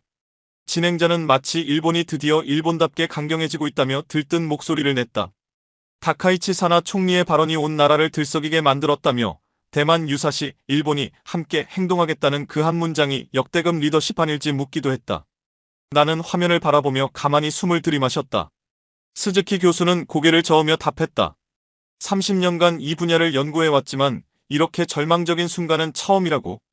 일본은 지금 스스로를 주도국으로 착각하고 있지만 그 착각이 일본을 위기로 끌어가고 있다고. 진행자가 놀라 되묻자 교수는 단언했다. 총리의 발언은 감당할 수 없는 말을 내뱉은 것이라고. 진행자는 동맹국으로서 당연한 입장을 밝힌 것 아니냐며 목소리를 높였지만 교수는 다시 차분하게 말했다. 문제는 의도가 아니라 그 말을 책임질 힘이 일본에게 없다는 사실이라고. 나는 화면을 보며 고개를 끄덕였다. 일본이 전쟁 구조 전체를 뒤흔드는 말을 했지만 경제도 군사력도 외교력도 그 한 문장을 떠안을 기반이 부족하다는 건 이미 국제사회가 알고 있던 사실이었다. 진행자의 목소리가 떨리기 시작했다. 중국 총영사의 발언이 왜 그렇게 거셌는지 묻자 교수는 더욱 단호하게 말했다. 핵심은 문장의 수위가 아니라 일본이 그 말을 현실로 실행할 능력이 없다는 사실이라는 것이다. 나는 그 장면을 보며 마음속으로 기록을 남겼다. 일본이 내뱉은 한 문장은 동아시아 권력 구조 전체를 흔들어 놓았고 그 틈에서 가장 조용히, 가장 확실하게 올라선 국가는 한국이었다. 그리고 이 변화는 결코 우연이 아니었다. 중국은 일본 총리를 조롱하면서도 굳이 국가 정상급 인사를 내세우지 않았다. 대신 오사카 총영사만 내보냈다. 나는 그 장면을 보며 중국이 일본 총리를 더 이상 국가급 상대로 보지 않는다는 뜻을 바로 이해했다. 진행자도 잠시 말을 잇지 못했고 결국 일본을 상대로 고위급이 나설 필요가 없다는 의미라는 결론에 이르렀다. 교수의 설명은 단호했다. 일본이 스스로 대국이라 착각하지만 현실은 정반대라는 것이다. 진행자는 왜 일본이 그런 착각에 빠졌는지, 일본이 그렇게 약한 나라냐고 물었지만 교수는 일본의 말은 동아시아 판도를 흔들 힘이 없다고 잘라 말했다. 중국도 미국도 세계도 모두 알고 있기 때문에 일본을 정면에서 상대할 가치가 없다는 것이었다. 지나치게 비관적이라는 반박이 나오자 교수는 한 문장이 모든 것을 무너뜨리고 일본은 지금 엉망이라며 더 강하게 말했다. 나는 그 말을 들으며 최근 보고서를 떠올렸다. 일본이 이럴 때마다 그 빈틈을 가져가는 나라가 하나 있다는 분석이었다. 교수도 같은 흐름을 이어갔다. 진행자는 상황이 오래 갈수록 일본이 이길 것이라 했지만 교수는 정신 차리고 보니 승리자는 한국이라고 했다. 진행자가 황당하다는 듯 웃자 교수는 이유를 설명했다. 일본이 잃는 것들을 한국이 그대로 가져가고 있다는 것이다. 교수는 첫 자료를 펼쳤다. 총리 발언 직후 중국의 보복이 즉각 시작되었다. 중국 정부는 일본 여행 자제령을 발표했고 범죄 위험, 지진, 흑곰 증가 같은 이유를 내세웠다. 이 문구들은 중국 소셜미디어 전체로 번졌고 진행자는 터무니없는 핑계라고 했지만 교수는 철저한 전략이라고 강조했다. 중국 항공사들은 일본행 항공권 전면 무료 취소를 허용했고 약 50만 건의 예약이 하루 만에 사라졌다. 일본으로 향하던 중국인 관광객의 절반이었다. 진행자는 50만이라는 수치가 믿기지 않는다는 듯 반응했지만 항공 노선 복구도 대부분 보류된 상태였다.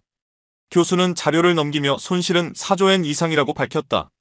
일본 관광산업이 GDP의 10%를 차지하고 그중 30%가 중국인 관광객이라는 사실까지 짚었다.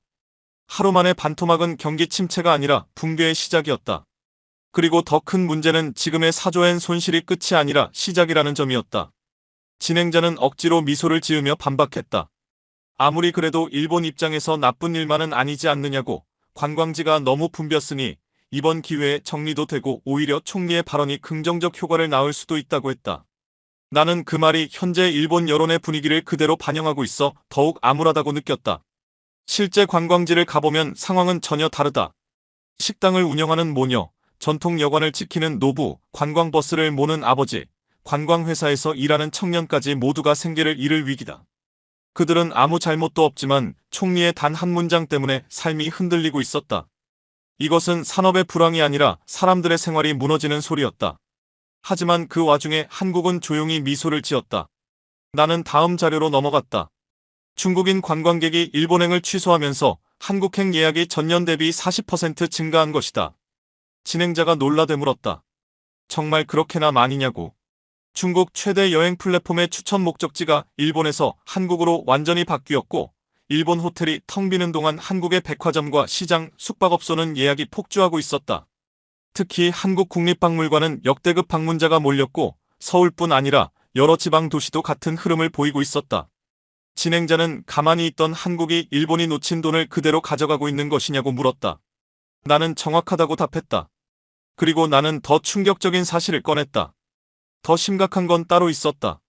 중국인 관광객이 한국을 다녀오면 돌아가서 한국 문화를 더 소비한다는 점이었다. 드라마, 음악, 패션, 음식 같은 콘텐츠는 단순한 취향이 아니라 경제적 확장력 그 자체다. 진행자는 그게 무엇이 문제냐고 했지만 나는 이것이 일본 관광 산업을 잠식하는 무기라고 설명했다. 일본은 과거처럼 그들을 끌어당길 힘이 없다. 한국은 문화와 이미지, 서비스 모든 면에서 이미 일본을 앞서 있다.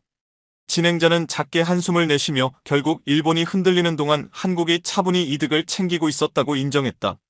나는 그렇다고 답하며 이 흐름은 아직 시작에 불과하다고 덧붙였다. 진행자는 여전히 이해하지 못하는 듯 말했다. 한국이 반사 이익을 얻고 있다면 일본도 한국에 대응해야 하는 것 아니냐고. 그 한마디는 일본 사회의 오만과 현실인식 부족을 그대로 드러낸 질문이었다. 나는 단호하게 말했다. 지금 일본이 절대 하면 안 되는 행동이 한국을 건드리는 것이다. 진행자는 왜 하필 한국이냐고 물었고 차라리 미국과 더 강하게 협력해야 하는 것 아니냐고 되물었다. 총리가 참전이라는 단어를 꺼낸 이유가 미국, 일본, 대만의 결속을 강화하기 위해서였다는 말까지 덧붙였다.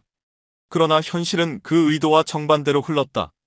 진행자가 어떻게 정반대냐고 묻자 나는 자료에서 한 줄을 읽어주었다. 총리 발언 직후 미국 국무부가 내놓은 공식 입장이었다. 모든 관련 당사국은 신중하고 절제된 행동을 해야 한다는 것이었다. 지지도 없고 언급도 없었다. 사실상 일본을 외면한 것이나 다름없는 대응이었다. 심지어 대만조차 일본을 적극적으로 지지하지 않았다. 진행자는 놀라되 물었다. 대만도 그렇냐고. 진행자는 당황한 표정을 감추지 못했다. 대만은 중국과의 관계 악화를 우려해 오히려 일본에게 신중함을 요구한 상황이었으니 당연했다. 나는 차분히 말했다. 일본은 지금 미국에도 선택받지 못했고 대만에게도 필요하지 않은 존재라고. 말 그대로 짝사랑이었다. 진행자는 말을 잃었고 나는 일본이 지금 붙잡아야 할 단 하나의 나라를 언급했다. 우리가 협력해야 하는 국가는 미국이 아니라 한국이라고. 진행자는 왜 하필 한국이냐고 물었다. 나는 이유를 차근차근 설명했다. 한국이 얻는 반사 이익은 일본이 막을 수 있는 구조가 아니었다. 중국 관광객의 흐름이 일본에서 한국으로 옮겨가며 한국의 관광과 유통, 숙박 산업이 큰 혜택을 보고 있었고 한국 문화의 영향력 확산까지 더해지며 한국은 동북아 경제 중심축으로 뚜렷하게 올라서고 있었다. 이런 흐름은 일본이 적대한다고 끊을 수 있는 것이 아니었다. 나는 더욱 중요한 사실을 짚었다. 중국발 관광과 경제가 흔들릴 때 일본을 가장 빠르게 채워줄 수 있는 시장 역시 한국이라는 점이었다. 진행자가 놀라며 한국이 정말 그런 존재냐고 묻자 나는 고개를 끄덕였다. 일본을 찾는 관광객 중 한국인의 비중은 이미 중국 다음으로 높았고 일본행 노선 회복 속도도 한국이 세계 1위였다. 한국인 소비자는 일본 지역 경제를 가장 크게 떠받치는 수요층이기도 했다. 중국이 문을 닫으면 일본을 가장 먼저 찾아주는 나라는 언제나 한국이었다. 진행자는 결국 우리가 한국에 의존해야 한다는 말이냐고 조심스럽게 물었다. 나는 더 중요한 흐름을 설명했다. 미국이 한국을 중심축으로 재편하고 있다는 사실이었다. 이번 사태에서 미국의 경제안보 협력 방향은 더욱 선명해졌고 중국을 견제하고 동북아를 안정시키기 위해서는 일본보다 한국이 더 필요했다. 진행자가 그럼 일본은 어떻게 해야 하냐고 묻자 나는 잠시 말을 멈췄다. 30년간 이 지역을 연구해온 사람으로서 이 순간이 가장 무거웠기 때문이다. 솔직히 말해 일본에게 선택권은 많지 않았다. 나는 현실을 받아들여야 한다고 말했다. 일본이 한국을 적대하면 미국은 더 확실하게 한국을 선택하게 된다. 미국 입장에서 한국은 스스로 위험을 감수하지 않고도 중국을 견제할 수 있는 완벽한 파트너였기 때문이다. 진행자가 완벽한 파트너라니 도대체 무슨 의미냐고 묻자 나는 설명을 이어갔다. 한국 해군이 스시마 해협과 황해라는 두 핵심 해상 길목을 잡고 중국의 움직임을 견제한다면 미국은 남중국해에 집중할 수 있다. 미국에게는 이보다 더 좋은 전략적 배치는 없었다. 진행자의 얼굴이 점점 불안해졌다. 그러면 일본은 완전히 밀려나는 것이냐고 물었다. 나는 고개를 저었다. 밀려나는 것이 아니라 역할이 바뀌는 것이라고. 일본은 후방 지원 기지가 되고 한국은 전방 억제 거점이 되는 것이다. 미군에게 기지를 제공하고 물자를 공급하는 역할은 중요하지만 결정적인 순간에는 한국의 목소리가 먼저 들릴 수밖에 없었다. 진행자는 후방 지원 기지라면 결국 일본은 보급 담당이 되는 것이냐고 되물었다. 나는 단호하게 말했다. 한국을 적으로 돌리면 일본은 완전히 고립된다. 최근 한국은 핵잠수함 건조까지 승인받았다. 중국은 남중국해에서, 한국은 동해와 일본해에서 핵잠수함을 운용하게 될 것이다. 그 사이에 끼인 일본은 핵이 없는 회색지대로 남을 가능성이 컸다. 회색지대라는 말에 진행자의 얼굴은 더 창백해졌다. 미국의 해군력은 여전히 일본에 존재하겠지만 미국이 가장 먼저 고려하는 파트너는 이제 한국이 될 것이었다. 위급 상황에서 미국이 첫 번째로 전화하는 나라가 바뀌는 셈이었다. 진행자는 믿기 어렵다는 듯 물었다. 정말 그렇게 될 수 있느냐고. 일본은 70년 동안 미국의 동맹이었는데 말이다. 나는 고개를 들고 현실을 보라고 말했다. 이미 흐름은 시작되었다고. 생각해보라고 나는 조용히 말했다. 중국의 위협에 대응할 때 미국이 더 절실하게 필요로 하는 파트너는 누구인가? 후방에서 지원만 할 수 있는 일본인지 아니면 중국을 직접 견제할 수 있는 한국인지. 답은 분명했다. 직접 견제할 수 있는 쪽이었다. 이제 미국은 위기 논의가 시작되면 가장 먼저 한국을 부를 것이고 일본은 참고 자료 수준으로 밀려날 가능성이 컸다. 나는 가정 하나를 꺼냈다. 중국이 대만을 공격한다고 했을 때 미국은 누구와 먼저 상의할 것인가? 진행자는 망설이다 일본이라고 답했다. 가장 가까운 동맹국이고 주일미군도 있으니까요. 라는 논리였다. 그러나 나는 틀렸다고 했다. 이제는 한국이었다. 한국의 핵잠수함이 중국 해군을 직접 견제할 수 있기 때문이다. 일본은 미군 기지만 제공할 수 있지만 한국은 실제 행동이 가능했다. 진행자는 일본의 지위가 그렇게까지 떨어진다는 의미냐고 물었다. 나는 일본이 한국과 협력할 때만 다시 일어설 여지가 있다고 설명했다. 소외되는 것이 아니라 새로운 현실에 적응해야 한다는 뜻이었다. 한국이 바다를 책임지고 일본이 육지를 맡는 구조로 재편되는 것이다. 물론 일본도 할 일은 있었다. 하지만 주연에서 조연으로 역할이 변한 것은 분명했다. 진행자는 더 이상 반박하지 못했다. 자존심도 명분도 현실 앞에서는 무너질 수밖에 없었다. 그의 침묵이 모든 것을 말해주고 있었다. 나는 조심스럽게 말을 꺼냈다. 그래도 일본은 일본 아니냐고. 어떤 위기라도 스스로 감당할 수 있는 강국 아닌가 하고. 진행자는 자존심을 지키려는 듯 당연하다고 답했다. 나는 고개를 끄덕이며 말했다. 일본이 약한 나라가 아니라는 것은 맞다고. 다만 지금 드러난 문제는 힘이 없어서가 아니라 힘을 쓸 수 없는 구조에 있다는 것이었다. 무슨 뜻이냐고 묻는 진행자에게 나는 최근의 사건을 설명했다. 총리 발언 직후 무장한 중국 해경선 여러 척이 센카쿠 주변에 침범했던 일이다. 아무리 봐도 완전한 무력 시위였다. 진행자는 그건 중국의 도발 아니냐며 당황했다. 문제는 그동안 일본이 단 한 번도 제대로 대응하지 못했다는 점이었다. 해상보안청은 법적 제약에 묶여 움직일 수 없었고 자위대는 출동 명령을 받을 수 없었으며 정치권은 책임 공방만 벌였다. 진행자는 신중하게 대응한 것 아니냐고 했지만 나는 신중한 것이 아니라 움직일 수 없었던 것이라고 단호하게 말했다. 일본은 약한 것이 아니라 움직이려고 해도 움직이지 못하는 나라가 되어 있었다. 진행자는 그래도 결국 중국 해경선이 물러가지 않았냐고 반박했다. 그러나 나는 가장 아픈 현실을 지적했다. 그 과정에서 일본은 완전히 혼자였다는 사실이었다. 미국은 한 줄의 성명도 내지 않았고 대만도 침묵했다. 일본이 기대던 두 축이 동시에 멀찍이 떨어져 상황만 지켜보고 있었다. 진행자는 목소리를 떨며 미국이 정말 아무 말도 하지 않았느냐고 물었다. 나는 중국은 일본의 대응 속도, 정치적 혼란, 미국의 의지까지 전부 기록하고 있다는 사실을 덧붙였다. 그리고 결론을 냈다. 일본은 충돌 상황에서 먼저 움직이지 않는 나라라는 인식이 굳어졌다고. 진행자가 그러면 일본이 완전히 무시당한 것 아니냐고 묻자 나는 씁쓸하게 웃으며 총리가 그 뒤에 어떤 행동을 했는지 말했다. 갑자기 다케시마 이야기를 꺼낸 것이다. 센카쿠 문제에서 중국에 밀리자 비난 여론을 한국 쪽으로 돌리려는 전형적 방식이었다. 진행자는 그게 잘못이냐고 되물었다. 나는 단호히 말했다. 지금 상대는 중국이고 문제는 동아시아 전체의 균형이다. 그런데 일본은 가장 위태로운 순간에 한국까지 건드리고 있었다. 이건 상황과 무관한 문제가 아니라 일본이 스스로 적을 늘리고 있는 셈이었다. 중국과 맞서기도 벅찬 상황에서 한국까지 자극하고 있었기 때문이다. 그럼 일본은 이제 무엇을 해야 하는가? 나는 센카쿠 침범 사건이 일본의 현실을 그대로 드러낸 사례였다고 설명했다. 힘이 약해서가 아니라 잘못된 방향으로 흘러온 고립의 결과였다. 위기를 풀기 위해서는 지금까지 외면해온 현실을 마주해야 했다. 진행자는 신중한 표정으로 물었다. 일본이 흔들리는 것은 알겠지만 기본 체력이 탄탄한 나라 아니냐고, 이번 사태가 정말 그렇게 심각하냐고. 나는 자료를 덮으며 고개를 저었다. 문제는 체력이 아니라 이미 오래전부터 내부에서 붕괴가 진행되고 있었다는 사실이었다. 이번 중국과의 갈등은 단지 그 붕괴를 앞당긴 계기일 뿐이었다.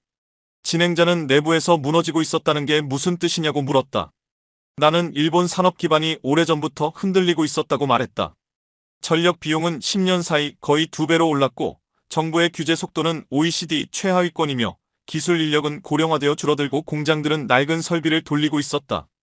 진행자는 이미 오래전부터 지적되던 문제 아니냐고 했고 나는 그렇기 때문에 일본 기업들이 이번 사태 전부터 일본 밖에서 길을 찾기 시작했다고 설명했다. 그 말에 진행자는 당황했다. 일본 밖에서 길을 찾는다고요? 라고 되묻자 나는 더 심각한 상황을 설명했다. 총리 발언 이후 일본은 국제적으로 대만 유사시 개입국으로 분류되기 시작했다. 기업 입장에서는 이것이 치명적이었다. 나는 일본의 남은 리스크를 하나씩 짚어나갔다. 지정학적 긴장 증가, 공급망 취약성, 미국 투자 우선 순위에서 밀림, 지진과 노후 인프라로 인한 위험, 전력과 규제 문제, 승인 절차 지연까지. 진행자의 얼굴은 점점 굳어갔다.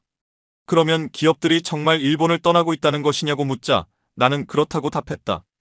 기업은 감정이 아니라 리스크를 보고 판단한다. 이번 사태는 그 리스크가 실제로 드러날 수 있음을 증명했다. 그래서 일본 기업들은 해외 대체지를 본격적으로 찾기 시작했다. 해외 대체지라면 어디냐고 묻길래 나는 4곳을 언급했다. 미국, 대만, 동남아, 한국. 하지만 조건을 비교하다 보면 결론은 하나였다. 진행자가 궁금하다는 듯 묻자 나는 차근히 설명했다.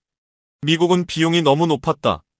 인건비도 전력비도 부담이 컸고 투자 허가 기간도 길었다. 대만은 일본과 동일한 지정학적 리스크를 안고 있어 위험 지역으로 분류됐다. 동남아는 인프라 격차가 너무 커 첨단 반도체 기반을 구축하기엔 속도와 기술, 전력 모두 부족했다. 나는 조용히 결론을 말했다. 이렇게 하나씩 제외하고 나면 마지막에 남는 후보는 단 하나라고. 그 순간 진행자의 눈빛이 흔들렸다. 설마 한국이냐고. 나는 단호하게 맞다고 했다. 한국은 세계에서 가장 빠르고 안정적인 반도체 생태계를 갖고 있었고 전력 인프라도 일본보다 안정적이며 인력 수준은 세계 최고였다. 진행자는 정말 그 정도냐고 되물었다. 나는 삼성전자와 SK하이닉스로 이어지는 교육과 연구 생태계가 완비되어 있다고 설명했다. 더 중요한 건 미국의 공급망 전략 중심에 한국이 있다는 사실이었다. 나는 결정적인 문장을 덧붙였다. 지금 미국은 일본이 아니라 한국을 핵심 파트너로 설정하고 있다. 진행자는 놀라며 다시 물었다. 정말 미국이 한국을 선택하고 있다는 것이냐고. 나는 설비 투자 속도, 부지 승인 속도, 인허가 속도 모두 한국이 세계 최고라고 말했다. 일본에서 공장 하나 짓는데 7년 걸릴 일을 한국에서는 2년에서 3년이면 끝낼 수 있었다. 진행자는 그렇다면 일본 기업들이 실제로 한국으로 가고 있느냐고 물었다. 나는 실제 사례를 말하기 전에 그들이 왜 한국 진출을 결심하게 되었는지부터 설명해야 한다고 답했다. 어떤 계기냐고 진행자가 묻자 나는 2019년 한국과 일본의 무역 분쟁을 떠올리게 했다. 당시 일본이 반도체 핵심 소재의 수출을 제한했는데 포토레지스트와 불화수소, 불화폴리이미드가 그 대상이었다. 진행자는 고개를 끄덕이며 당시 한국이 큰 충격을 받았다는 사실을 기억하고 있었다. 포토레지스트의 90%를 일본이 공급했고 불화폴리이미드 역시 의존도가 거의 같았다. 나는 당시 한국 산업이 얼마나 흔들렸는지 구체적으로 설명했다. 일본 입장에서는 강력한 압박이었다. 하지만 그 경험은 일본 기업들에게도 예기치 못한 교훈을 남겼다. 나는 핵심을 짚었다. 정치적 갈등 하나로 경제적 연결이 단숨에 끊길 수 있다는 사실을 깨닫게 된 것이다. 진행자는 일본 기업들도 위험을 느꼈다는 의미냐고 물었다. 나는 그렇다고 말했다. 공급망 리스크를 최소화하려면 거리와 속도, 그리고 정치 변수에서 자유로워야 한다는 판단이 섰기 때문이었다. 그래서 멀리서 수출하는 방식보다 현지에서 직접 생산하는 편이 훨씬 안전하다고 결론을 낸 것이다. 진행자는 이해가 간다는 듯 고개를 끄덕였다. 그래서 일본 기업들이 한국에 직접 투자하고 생산 기지를 세우기 시작했다는 말이냐고 물었다. 나는 정확하다고 답하며 사례를 꺼냈다. 도쿄오카 공업이 경기도 평택에 약 100억 엔을 들여 포토레지스트 공장을 짓고 있는 것이 대표적이다. 감광액 세계 1위 기업이 한국에서 생산을 택한 것이다. 또 이비덴 그래파이트는 포항에서 인조 흑연 생산을 2배로 늘렸고 도쿄 일렉트로는 한국 테크놀로지 센터를 확대했다. 이데미츠코사는 오산에 일본 외 첫 단독 연구개발법인까지 세웠다. 진행자는 놀라며 되물었다. 결국 2019년 사태가 일본 기업들의 한국 투자를 늘리는 계기가 됐다는 말이냐고. 나는 맞다고 하며 2024년 기준 일본의 한국 투자액이 전년 대비 375%나 증가했다는 수치를 제시했다. 갈등이 일본 기업들에게 역설적으로 가장 큰 배움이 된 것이다. 일본 기업들은 한국의 대량 생산 능력, 고객과의 밀착도, 인력과 인프라의 품질을 활용하려 하고 있었다. 한국에는 삼성전자와 SK하이닉스 같은 반도체 강자들이 있고 삼성 디스플레이와 LG 디스플레이도 세계 시장을 주도한다. 진행자는 결국 갈등이 협력으로 이어졌다는 말이냐고 했다. 나는 고개를 끄덕이며 한국에 진출한 한 일본 기업의 말을 전했다. 한국은 고객이 많고 인프라가 풍부하며 인재가 뛰어나 최고의 시너지를 낼 수 있다는 평가였다. 하지만 나는 더 충격적인 사실이 따로 있다고 말했다. 일본 정부가 간과한 것이 있었기 때문이다. 바로 한국 기업들의 속도였다. 일본이 수도꼭지를 잠그자마자 한국은 규제된 3가지 핵심 소재를 모두 자체 개발해버렸다. 솔브레인은 초고순도 불화수소를 만들었고 코오롱 인더스트리는 불화폴리이미드를 대체했으며 동진세미캠은 불가능하다고 여겨진 포토레지스트 국산화에 성공했다. 진행자는 그럼 일본의 카드가 무력화된 것 아니냐고 물었다. 나는 단호하게 그렇다고 말했다. 2019년 규제는 일본에게 역사적 악수가 됐다. 한국을 압박하려다 오히려 자신들의 독점 지위를 잃는 결과를 부른 것이다. 정치와 경제를 분리하지 못하면 스스로 손해를 본다는 사실을 뒤늦게 깨달은 셈이었다. 앞으로 일본 기업의 해외 이전은 더 빨라지고 기술력은 외부로 유출될 것이며 일본 내 산업 공동화는 더욱 심해질 것이다. 반대로 한국은 세계 공급망의 중심으로 더 커질 것이었다. 진행자는 충격을 감추지 못하며 말했다. 결국 한국이 일본을 끌어올린 것이 아니라 일본 스스로 무너졌고 그 빈자리를 한국이 채운 것뿐이라는 뜻이냐고. 나는 담담하게 자연스러운 흐름이라고 답했다. 진행자가 억지로 균형을 맞추려 하며 다시 물었다. 그래도 중국이 일본을 완전히 필요 없는 존재로 보진 않지 않겠느냐고. 중국도 일본 시장을 무시할 수는 없지 않냐는 말이었다. 나는 잠시 웃으며 고개를 저었다. 정말 그렇다면 왜 지금 중국이 전면전 수준의 반응을 보이고 있다고 생각하느냐고. 중국 관영 매체와 군사기관들조차 반격 준비가 끝났다고 말할 정도였다. 그건 단순한 협박이 아니냐고 진행자가 묻자 나는 고개를 저었다. 중국은 일본을 필요한 파트너로 보지 않는다. 대체 가능한 시장으로 보고 있을 뿐이었다. 나는 중국이 동아시아를 어떻게 인식하는지 설명했다. 중국이 구상하는 새로운 아시아 지도는 이미 일본을 중심에 두지 않고 있었다. 제조 거점은 중국 본토, 에너지와 자원은 중동, 금융과 통화의 축은 미국. 그리고 핵심 기술 공급원은 또 다른 국가였다. 진행자는 그 기술 공급원이 일본이라고 생각하느냐고 물었지만 나는 고개를 저었다. 아주 오래전에는 그랬다. 일본이 기술과 브랜드의 중심이던 시절이 있었다. 그러나 지금 중국이 실제로 구매하는 핵심 기술은 다른 곳에서 나오고 있었다. 진행자는 다른 곳이라니 하며 눈을 크게 떴다. 나는 구체적으로 설명했다. 중국산 스마트폰의 화면은 삼성과 LG가 공급하고 전기차의 핵심인 배터리는 한국의 새 기업이 장악하고 있다. 반도체는 말할 것도 없고 조선업의 고부가 가치 기술까지 한국이 독점하고 있었다. 나는 진행자를 바라보며 분명하게 말했다. 중국에게 일본은 느리고 낡은 파트너지만 한국은 빠르고 영리한 선택지라는 것이다. 진행자는 그럼 중국이 일본 대신 한국 제품을 선택한다는 말이냐고 묻자 나는 선택이 아니라 이미 대체가 시작됐다고 답했다. 중국이 수입하는 첨단 중간재의 비중을 보면 한국산이 일본산을 압도하고 있었기 때문이다. 언제 이렇게 바뀌었느냐고 묻자 나는 총리의 참전 발언 이후 그 흐름이 더 빨라졌다고 말했다. 그리고 나는 더 충격적인 사실을 덧붙였다. 일본 총리의 다케시마 발언에 대해 중국 외교부 대변인이 악성언행이라며 공개적으로 비판했다는 점이었다. 진행자는 이해하지 못했다. 다케시마는 한일 문제인데 왜 중국이 나서느냐고. 나는 바로 그것이 핵심이라고 했다. 중국이 한일 갈등에까지 개입하기 시작했다는 뜻이었다. 예전에는 방관하거나 은근히 부추기던 중국이 이번에는 일본을 정면으로 비판했다. 진행자는 그게 무엇을 의미하느냐고 물었다. 나는 중국이 한국을 자기 편으로 끌어들이려는 신호라고 설명했다. 일본을 고립시키면서 동시에 한국과의 관계를 강화하려는 움직임이었다. 나는 여행과 소비, 투자 분야에서 중국이 한국 우회 시나리오를 본격적으로 검토하고 있다는 데이터를 보여주었다. 우회 시나리오란 일본을 거치지 않고도 한국을 통해 동일한 목적을 달성하는 모든 방식을 의미했다. 심지어 중국은 일본을 군사적으로 무너뜨릴 필요조차 없다고 보고 있었다. 왜냐하면 일본을 지도에서 빼고 다시 설계해도 문제가 없고 그 빈칸을 자연스럽게 한국이 채울 수 있기 때문이었다. 진행자는 그럼 중국과 한국이 협력하고 있다는 의미냐고 물었다. 나는 협력이라기보다 중국의 일본 배제 전략이 결과적으로 한국에게 기회가 되고 있다고 말했다.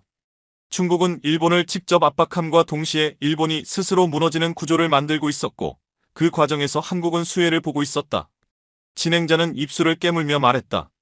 우리는 아직도 중국과 싸우고 있다고 믿는데 실제로는 중국이 우리 대신 한국을 선택하는 구도가 만들어진 셈이라고. 나는 조용히 고개를 끄덕였다. 우리가 이야기를 나누는 동안 베이징에서는 일본을 제외한 새로운 동아시아 지도가 그려지고 있고 그 중심에는 한국이 자리하고 있었다. 일본은 여전히 중국과 싸운다고 믿지만 이미 판에서 밀려나 있었다. 진행자는 목소리를 낮추며 물었다. 그렇다면 일본은 이제 어떻게 해야 하느냐고.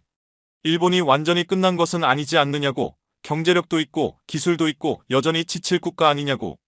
나는 그 말에 고개를 끄덕였다. 맞다. 일본은 무너진 나라는 아니다. 하지만 지금 중요한 것은 누가 올라가고 있느냐였다. 현재 동아시아에서 풀세트 국가에 가장 가까운 곳은 한국이었다.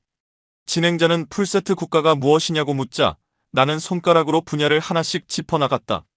제조에서는 반도체, 배터리, 조선, 자동차까지 완비되어 있었다. 군사력 분야에서 한국은 이미 이름을 알린 국가였다. K2 전차, K9 자주포, FA-50 전투기까지 실전으로 검증된 무기를 수출하고 있었다. 문화에서는 드라마와 음악, 영화가 전 세대를 아우르며 세계로 뻗어나가고 있었다.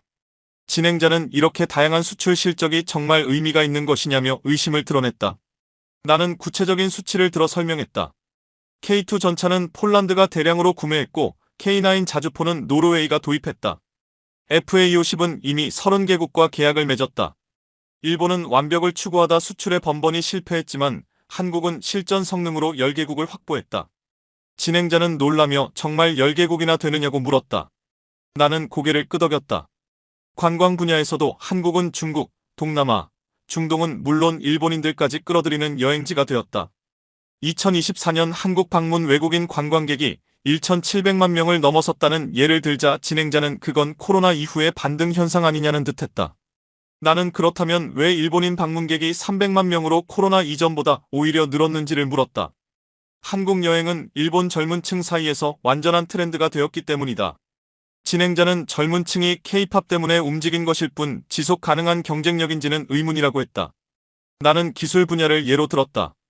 AI 데이터 센터 구축에서 한국은 이미 아시아 허브 역할을 하고 있었고 삼성전자의 HBM3 메모리와 SK하이닉스의 차세대 AI 반도체는 엔비디아와 AMD 같은 글로벌 기업의 핵심 파트너가 되었다.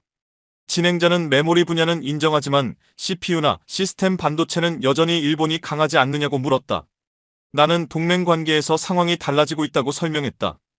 미국과의 군사경제 협력은 어느 때보다 깊어졌고 쿼드 플러스 체제에서 한국의 역할도 커지고 있었다. 진행자는 한국이 정식 회원도 아닌데 과장하는 것 아니냐고 했지만 나는 한국이 준회원 격으로 참여 중이며 특히 첨단 기술 분야에서 한국이 없으면 중국 견제가 어렵다는 점을 지적했다. 진행자는 그래도 한국은 중국과 경제적으로 연결되어 있지 않느냐고 했다. 나는 그게 오히려 한국의 전략적 장점이라고 말했다. 2024년 한국과 중국의 교역량은 전년 대비 2% 증가했다. 미국과는 군사 협력을 강화하면서도 중국과는 경제 시너지를 챙기는 절묘한 균형 외교를 펼치고 있다는 뜻이었다. 진행자는 이런 줄타기가 언제까지 가능할지 의문이라고 했지만 나는 최근 APEC에서 한국이 협력 의제를 주도한 사례를 들었다. 미국, 중국, 일본이 대립하는 상황에서 한국이 중재 역할을 성공적으로 해낸 것이다. 진행자는 씁쓸하게 웃으며 한때 그런 역할이 일본의 자리 아니었느냐고 했다. 기술도 문화도 제조도 모두 갖춘 나라였던 일본 말이다. 나는 그 사실을 부정하지 않았다. 하지만 지금 그 자리에 서 있는 국가는 한국이었다. 진행자는 자존심이 상한 듯 그래도 일본이 소재, 부품, 장비 분야에서는 우위 아니냐고 말했다. 나는 다시 한번 뼈아픈 현실을 언급했다. 바로 그 일본 기업들이 지금 한국에 공장을 짓고 있다는 사실이었다. 일본이 참전을 말하는 사이 한국은 억제와 안정을 내세우며 국제적 신뢰를 얻고 있었다. 진행자는 조용히 말했다. 결국 일본이 흔들릴수록 한국은 더 완성된 국가가 되어 간다는 뜻이군요. 나는 고개를 끄덕이며 일본에게 남은 길은 두 가지뿐이라고 말했다. 한국을 경쟁자로만 보고 버티다 시장과 인재, 기술을 모두 잃는 길. 혹은 한국을 인정하고 연결해서 최소한 두 번째 축이라도 지켜내는 길이었다. 진행자의 표정이 어두워졌다. 두 번째 축이라면 결국 일본이 보조 역할이 된다는 의미 아니냐고. 나는 그렇다고 답했다. 하지만 그렇게 해서라도 반드시 한국을 일본 편에 서게 해야 한다. 그것이 중국에 대항할 수 있는 최선의 시나리오였기 때문이다. 진행자는 두 손으로 머리를 감싸며 깊은 한숨을 내쉬었다. 한국의 도움을 받아야 한다니 진행자는 믿기지 않는다는 듯 고개를 감쌌다. 이런 날이 올 줄 몰랐다는 것이다. 나는 그 말이 이해되면서도 씁쓸했다. 메이지 시대 이후 150년 만에 처음으로 한국이 일본보다 앞서 나간 순간이었기 때문이다. 나는 역사적 맥락을 들며 설명을 이어갔다. 1997년 한국이 IMF 외환위기를 맞았을 때 일본은 한국이 무너질 것이라 비웃으며 자금을 회수했다. 그러나 한국은 쓰러지지 않았다. 고통스러운 구조조정을 통해 오히려 삼성과 현대 같은 글로벌 기업을 키우며 더 강해져 돌아왔다. 반면 일본은 전자산업 세계 1위를 꿈꾸던 과거에 머물렀고 변화보다 안정을 선택하며 현실을 외면했다. 한국이 성장하는 동안 일본은 멈춰 있었다. 인정하기 어렵겠지만 그것이 현장의 냉혹한 현실이었다. 스튜디오에는 잠시 무거운 침묵이 흘렀고 진행자는 깊게 숨을 들이마셨다. 솔직히 오늘 들은 이야기들이 너무 많은 것을 흔든다며 일본은 늘 중심이라고 생각해왔다고 털어놓았다. 중국과 대적해도 이길 수 있다고 동아시아의 주도권은 일본에 있다고 믿어왔다는 것이다. 그의 고개는 점점 아래로 떨어졌고 지금 이 방송을 보는 많은 시청자들도 분노할 것이라 했다. 왜 한국 이야기를 하느냐, 왜 일본을 나쁘게 말하느냐고. 나는 천천히 고개를 저었다. 그런 감정은 이해한다고 했다. 나 또한 젊은 시절 일본의 기술과 경제, 문화가 세계를 이끌던 시절을 보았기 때문이다. 그러나 잠시 멈춘 뒤 나는 결론을 말했다. 분노로는 나라를 지킬 수 없다고. 우리가 살아남으려면 배워야 한다. 대상이 미국이든 한국이든 심지어 중국이든 상관없었다. 진행자는 아무 말도 하지 못하고 나를 바라보았다. 나는 책상을 정리하며 말을 이었다. 인정하는 것은 굴욕이 아니며 오히려 우리에게 남은 마지막 기회라고. 진행자의 눈빛이 흔들렸다. 나는 일본이 절대 듣고 싶어 하지 않았던 현실을 조용히 말했다. 일본은 이미 뒤처졌다. 하지만 뒤처진 나라가 살아남는 방법은 단 하나뿐이다. 잘된 나라를 인정하고 왜 잘됐는지 분석하고 따라갈 수 있는 부분부터 따라가는 것. 나는 차분히 설명했다. 한국은 지난 30년 동안 그렇게 했다. 일본을 인정했고 철저히 분석했고 필요한 부분을 따라갔고 결국 추월했다. 진행자는 깊은 숨을 내쉬었다. 그 말이 얼마나 아픈지 그는 잘 알고 있었다. 내가 덧붙였다. 지금 일본이 해야 할 일은 다른 나라를 시기하는 것도 무작정 경쟁한다고 외치는 것도 아니다. 냉정하게 현실을 보고 길을 찾아야 한다. 나는 마지막 문장을 분명하게 말했다. 우리는 배워야 한다. 그것만이 일본이 다시 일어설 수 있는 유일한 길이다. 진행자는 고개를 숙였다. 그리고 오랜 침묵 끝에 작은 목소리로 말했다. 분하지만 이제는 인정해야 할 때인 것 같다고. 스튜디오에는 더 이상 반박하는 사람도 없었다. 일본이 선택해야 할 길이 너무나 선명했기 때문이다. 30년 동안 이 지역을 연구해온 나조차 이런 결론을 내릴 줄은 몰랐다. 그러나 현실을 직시해야만 미래가 열린다는 믿음은 변함없었다. 일본의 앞날은 이제 한국을 어떻게 바라보느냐에 달려 있었다. 끝없는 경쟁자로 볼 것인지 아니면 함께 갈 동반자로 볼 것인지. 이게 뭐람? 폴란드 브라니에보 훈련장 한복판에서 미군 전차병의 절박한 외침이 울려 퍼졌습니다. 74톤이나 되는 거대한 에이브람스 전차가 진흙 속에 깊이 빠져서 도무지 움직이지 못하고 있었거든요. 심지어 견인차까지 동원했지만 아무 소용이 없었죠. 바로 그 순간이었습니다. 검은 장갑으로 둘러싸인 한 대의 전차가 조용히 등장한 거예요. 저 아시아산 전차가 과연 뭘 할 수 있을까? 모두가 코웃음을 쳤습니다. 그런데 바로 다음 장면에서 모두의 시선이 멈췄어요. K2 전차가 진흙탕을 가르며 마치 스포츠카처럼 돌진해서 에이브람스를 단숨에 끌어낸 겁니다. 이런 일이 진짜 가능해? 30년 경력의 베테랑 전차병인 저에게도 세상이 완전히 바뀐 순간이었죠. 안녕하세요. 저는 마레코 발스키라고 합니다. 폴란드 육군에서 30년 넘게 전차병으로 복무하고 있습니다. 제가 처음 군에 들어갔던 건 1994년이었어요. 그때부터 지금까지 줄곧 소련제 T-72와 폴란드에서 개량한 PT-91 트바르디만 몰고 다녔죠. 솔직하게 말씀드리자면 이 전차들과 함께한 시간이 제 인생의 절반이 넘습니다. 말렉, 넌 전차랑 결혼했냐? 고 동료들이 자주 놀릴 정도로 저는 전차에 푹 빠져 있었어요. 그런데 그렇게 오랜 세월을 보내면서도 마음 한편에는 항상 아쉬움이 남아 있었습니다. 특히 봄이 되면 정말 답답했죠.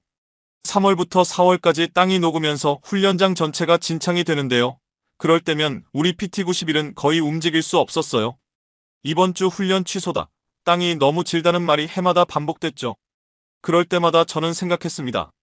언젠가는 이 진창도 거침없이 달릴 수 있는 전차가 나오지 않을까? 더 큰 문제는 실제 전투였습니다. 러시아가 우크라이나를 침공했을 때 저희는 충격적인 영상들을 봤거든요. 러시아 전차들이 진창에 빠져서 꼼짝없이 갇혀있는 모습이었어요. T-72도 최신형 T-90도 별반 다르지 않았습니다. 우리 PT-91도 분명 저럴 텐데 솔직히 무서웠어요. 만약 전투가 실제로 일어난다면 진흙 때문에 싸워보지도 못하고 당할 수 있다는 두려움이 있었습니다. 그런데 2023년 가을, 부대에 놀라운 소식이 들려왔어요. 한국에서 K2 전차가 온다는 겁니다. 처음 들었을 땐 솔직히 반신반의했어요. 아시아에서 만든 전차가 유럽의 거친 환경을 이겨낼 수 있을지 의심스러웠거든요. 게다가 저희가 써왔던 러시아 전차들과는 완전히 다른 체계잖아요. 말렉, 걱정하지 마. 우리가 써온 것보단 낫겠지. 젊은 동료들은 기대에 들떠 있었지만 저는 달랐습니다. 30년 동안 T-72만 만져온 제가 새로운 걸 잘 배울 수 있을지 솔직히 걱정됐고 한편으론 의심도 들었죠. 아무리 성능이 좋다고 해도 아시아 전차가 러시아산보다 더 좋을 수 있을까 싶었던 겁니다. 그리고 2023년 11월 마침내 그날이 왔습니다. 브라니에보 훈련장에서 검은 장갑의 K2 전차가 처음 모습을 드러낸 거죠. 그날 오후 저는 직접 K2 전차를 마주했습니다. 검은색 도장과 날카로운 실루엣이 기존 전차들과는 확연히 달랐어요. 그렇지만 솔직히 말해서 첫인상은 썩 인상적이지 않았습니다. 겉모습은 멋져 보여도 혹시 겉만 번지르르 한 건 아닐까? 제 옆에 있던 베테랑 동료 얀이 중얼거렸죠. 사실 저도 같은 생각이었습니다. 30년 넘게 러시아 전차만 접해온 저희에게는 모든 게 낯설었습니다. 아시아에서 만든 전차가 우리 PT-91보다 좋을 리 없다고 생각하며 K전차 주변을 둘러봤죠. 분명 첨단 장비들이 많이 장착되어 있었지만 성능은 실제로 써보기 전엔 알 수 없는 거잖아요. 하지만 단 일주일 만에 제 인식이 완전히 뒤집히는 경험을 하게 됐어요. 그때는 3월 중순이었는데 며칠 전 내렸던 비와 눈이 다 녹아서 훈련장 전체가 진흙탕으로 변해버렸습니다. 평소라면 이런 날씨엔 훈련을 미루지만 이상하게도 K2 전차 훈련만은 예정대로 진행된다고 하더라고요. 저런 진창에서 전차 훈련이 가능하다는 게 믿기지 않았습니다. PT-91로는 절대로 불가능한 일이거든요. 제 동료들 역시 비슷한 생각이었어요. 말렉, 저기 봐. 진흙이 무릎까지 올라오잖아. 토마 씨가 걱정스럽게 속삭였습니다. 저런 상태에서 전차가 움직일 수 있을까? 우리 PT-91 같으면 이미 빠져서 견인차부터 불러야 할 텐데. 오후 2시, 저희는 훈련장에 모여서 믿기 힘든 장면을 목격했어요. K2 전차가 아무렇지 않게 무릎 높이의 진흙 속으로 돌진해 들어가는 거예요. 어라, 저게 가능한 일인가? 제 눈을 의심했습니다. 분명 바퀴가 땅에 박혀 멈출 줄 알았는데 K2는 아스팔트 위를 달리듯 부드럽게 나아가고 있었어요. 정말 놀라웠죠. 이게 어떻게 가능한 거지? 모두가 할 말을 잃고 바라봤습니다. 저도 마찬가지였고요. 더 놀란 건 그 다음 순간이었습니다. K2가 깊은 물웅덩이 앞에 도달하자 저는 드디어 멈출 거라고 생각했어요. 그런데 K2는 잠깐 멈추더니 뭔가 장치를 작동시키는 듯 하더니 아무 일도 없는 듯이 웅덩이를 지나가는 거예요. 이런 일이 가능하다니요. 제 옆에 있던 양이 입을 다물지 못했습니다. 저 역시 놀람을 감추지 못했습니다. 그때 한국인 교관이 저희 쪽으로 다가왔죠. 놀라셨죠? K2는 능동형 서스펜션이 자동으로 지형에 맞춰 조정됩니다. 바퀴 하나하나가 따로 움직여서 어떤 땅에서도 최고의 접지력을 낼 수 있어요. 교관의 설명을 들으면서도 실감이 나지 않았습니다. 30년간 봐온 전차들과는 비교할 수 없는 새로운 세계였거든요. 그런 기술이 정말 현실인 건가요? 반신반의하며 물어보니 직접 보면 더 감탄하게 될 거라고 하더라고요. 한국에서는 이미 10년 전부터 이런 기술을 개발해왔다는 말도 들었습니다. 하지만 진짜 충격은 그 다음 주에 찾아왔어요. 미군 부대와 함께하는 합동훈련이 있는 날이었거든요. 에이브람스 전차도 참여했습니다. 이번에는 에이브람스와 직접 비교할 수 있겠다고 내심 기대했어요. 아무래도 미국 전차가 더 뛰어날 거라는 생각이 강했죠. 마렉, 에이브람스는 세계 최강이잖아. 아무리 K2가 훌륭해도 미국 전차는 못 따라가겠지. 동료 파벨이 자신있게 말했습니다. 저 역시 그 의견에 동의했습니다. 훈련이 시작되자 에이브람스가 먼저 진흙 구간에 들어갔어요. 74톤이나 되는 압도적인 크기가 인상적이었습니다. 그런데 얼마 지나지 않아 문제가 발생했어요. 멈췄네. 에이브람스가 진흙 한가운데서 꼼짝 못하고 갇혀버린 거예요. 아무리 엔진을 돌려도 바퀴만 헛돌 뿐이었죠. 역시 에이브람스도 결국 빠지는구나. 토마씨가 안타까운 듯 중얼거렸습니다. 견인차를 부르자고 하더군요. 미군 장교가 무전기로 명령을 내렸어요. 그런데 견인차가 와서 로프를 연결하고 힘껏 끌어당겼는데도 에이브람스는 전혀 움직이지 않았어요. 뭔가 이상했죠. 견인차로도 해결이 안 되네. 74톤이나 되니 그럴 법도 하다며 저희는 구경하면서 조용히 말했어요. 시간이 30분, 1시간씩 흘러가도 에이브람스는 그대로였죠. 바로 그때 K2가 등장했어요. 저희가 도와드릴까요? 한국인 교관이 미군 쪽에 다가가 물었어요. 처음에는 미군들이 망설이며 사양했어요. 감사하지만 저희가 알아서 하겠습니다. 미군 장교 얼굴엔 자존심이 상한 듯한 기색이 역력했어요. 하지만 아무리 시간이 지나도 에이브람스는 꿈쩍도 안 했죠. 한국 전차가 에이브람스를 빼낸다고? 그럴 리 없지. 파벨이 코웃음을 쳤어요. 저 역시 그렇게 생각했어요. 그런데 30분이 더 지나자 결국 미군 장교가 고개를 끄덕였어요. 알겠습니다. 도와주십시오. K2가 앞으로 나왔어요. 견인 케이블을 연결한 후 천천히 후진을 시작했어요. 어라, 놀랍게도 에이브람스가 서서히 움직이기 시작하는 거예요. K2는 진창에서 미끄러지는 기색도 없이 74톤짜리 거인을 당기고 있었어요. 이럴 수가. 저도 모르게 감탄이 나왔어요. 56톤의 K2가 74톤의 에이브람스를 진창에서 꺼내준 거예요. 어떻게 이런 일이 가능하지? 얀이 믿기지 않는 표정으로 중얼거렸어요. 에이브람스가 완전히 빠져나오자 미군 전차병이 K2 쪽으로 다가와 엄지손가락을 들어 올렸어요. 그의 얼굴에는 진심에서 우러나온 감탄이 묻어 있었어요. 미군 장교도 와서 한국 교관과 악수를 했고요. 이제 알겠죠? 한국 교관이 저희를 바라보며 환하게 웃었어요. 그날 밤 저는 잠을 설쳤어요. 30년간 품어왔던 선입견이 산산이 부서졌거든요. 한국의 기술이 이 정도일 줄은 몰랐죠. 그 다음 날부터 저는 K2에 깊은 관심을 갖게 됐어요. 교관에게 궁금한 걸 많이 물어보고 설명서도 꼼꼼히 읽어봤어요. 말렉이 완전히 달라졌다고 동료들이 신기해했어요. 처음에는 회의적이었던 제가 누구보다 열심히 K2를 공부하고 있으니 당연했죠. 인정할 건 해야죠. 저는 솔직하게 말했어요. 한국이 만든 이 전차는 제가 상상했던 것보다 훨씬 뛰어났어요. 한 달 뒤 제 인생에서 가장 감동적인 순간이 찾아왔어요. 도하 훈련 날이었죠. 오늘은 강을 건너는 훈련을 합니다. 한국인 교관이 브리핑을 시작했어요. 저는 속으로 걱정이 됐어요. 도하 훈련은 전차병들에게 가장 위험한 훈련 중 하나거든요. 만약 물이 엔진에 들어가면 전차는 완전히 망가져요. 진짜 조심해야 합니다. 젊은 병사들에게 신신당부했어요. 그런데 예상과 달리 그들의 반응은 달랐어요. 걱정하지 마세요, 마랭님. K2는 물속에서도 문제 없어요. 19살 신병 미하오가 자신감 있게 말했어요. 저는 그 태도가 놀라웠어요. 예전이라면 도하 훈련 앞에서 잔뜩 긴장했을 텐데 이 친구는 전혀 두려워하지 않았거든요. 진짜 괜찮을까? 물론이죠. K2는 물고기처럼 헤엄칠 수 있어요. 미하오의 농담에 다른 젊은 병사들도 한바탕 웃음을 터뜨렸어요. 이렇게 여유로운 분위기를 보니 저 역시 마음이 한결 놓였어요. 마렉 대위님 같이 타보시죠. 네. K2 한번 체험해보세요. 진짜 새로운 세상입니다. 젊은 병사들이 계속 권유해서 사실 고민이 됐어요. 30년 내내 PT-91만 몰다가 갑자기 낯선 전차에 오르는 게 쉽지 않았거든요. 내가 잘할 수 있을까? 물론이죠. 한 번만 타보면 PT-91로 다시는 못 돌아간다니까요. 결국 저는 K2에 올라탔어요. 조종석에 앉는 순간부터 차이가 느껴졌어요. 이게 뭐지? 모든 계기판이 디지털이라서 PT-91의 아날로그 계기판과 완전히 달랐죠. 신기하죠? 모든 정보가 한눈에 들어오니까 정말 놀라웠어요. 리아오가 설명해줬어요. 여기 보세요. 지형 정보, 기상 상황, 다른 아군 전차 위치까지 전부 화면에 나오죠. 이게 진짜 미래 전차구나 싶었어요.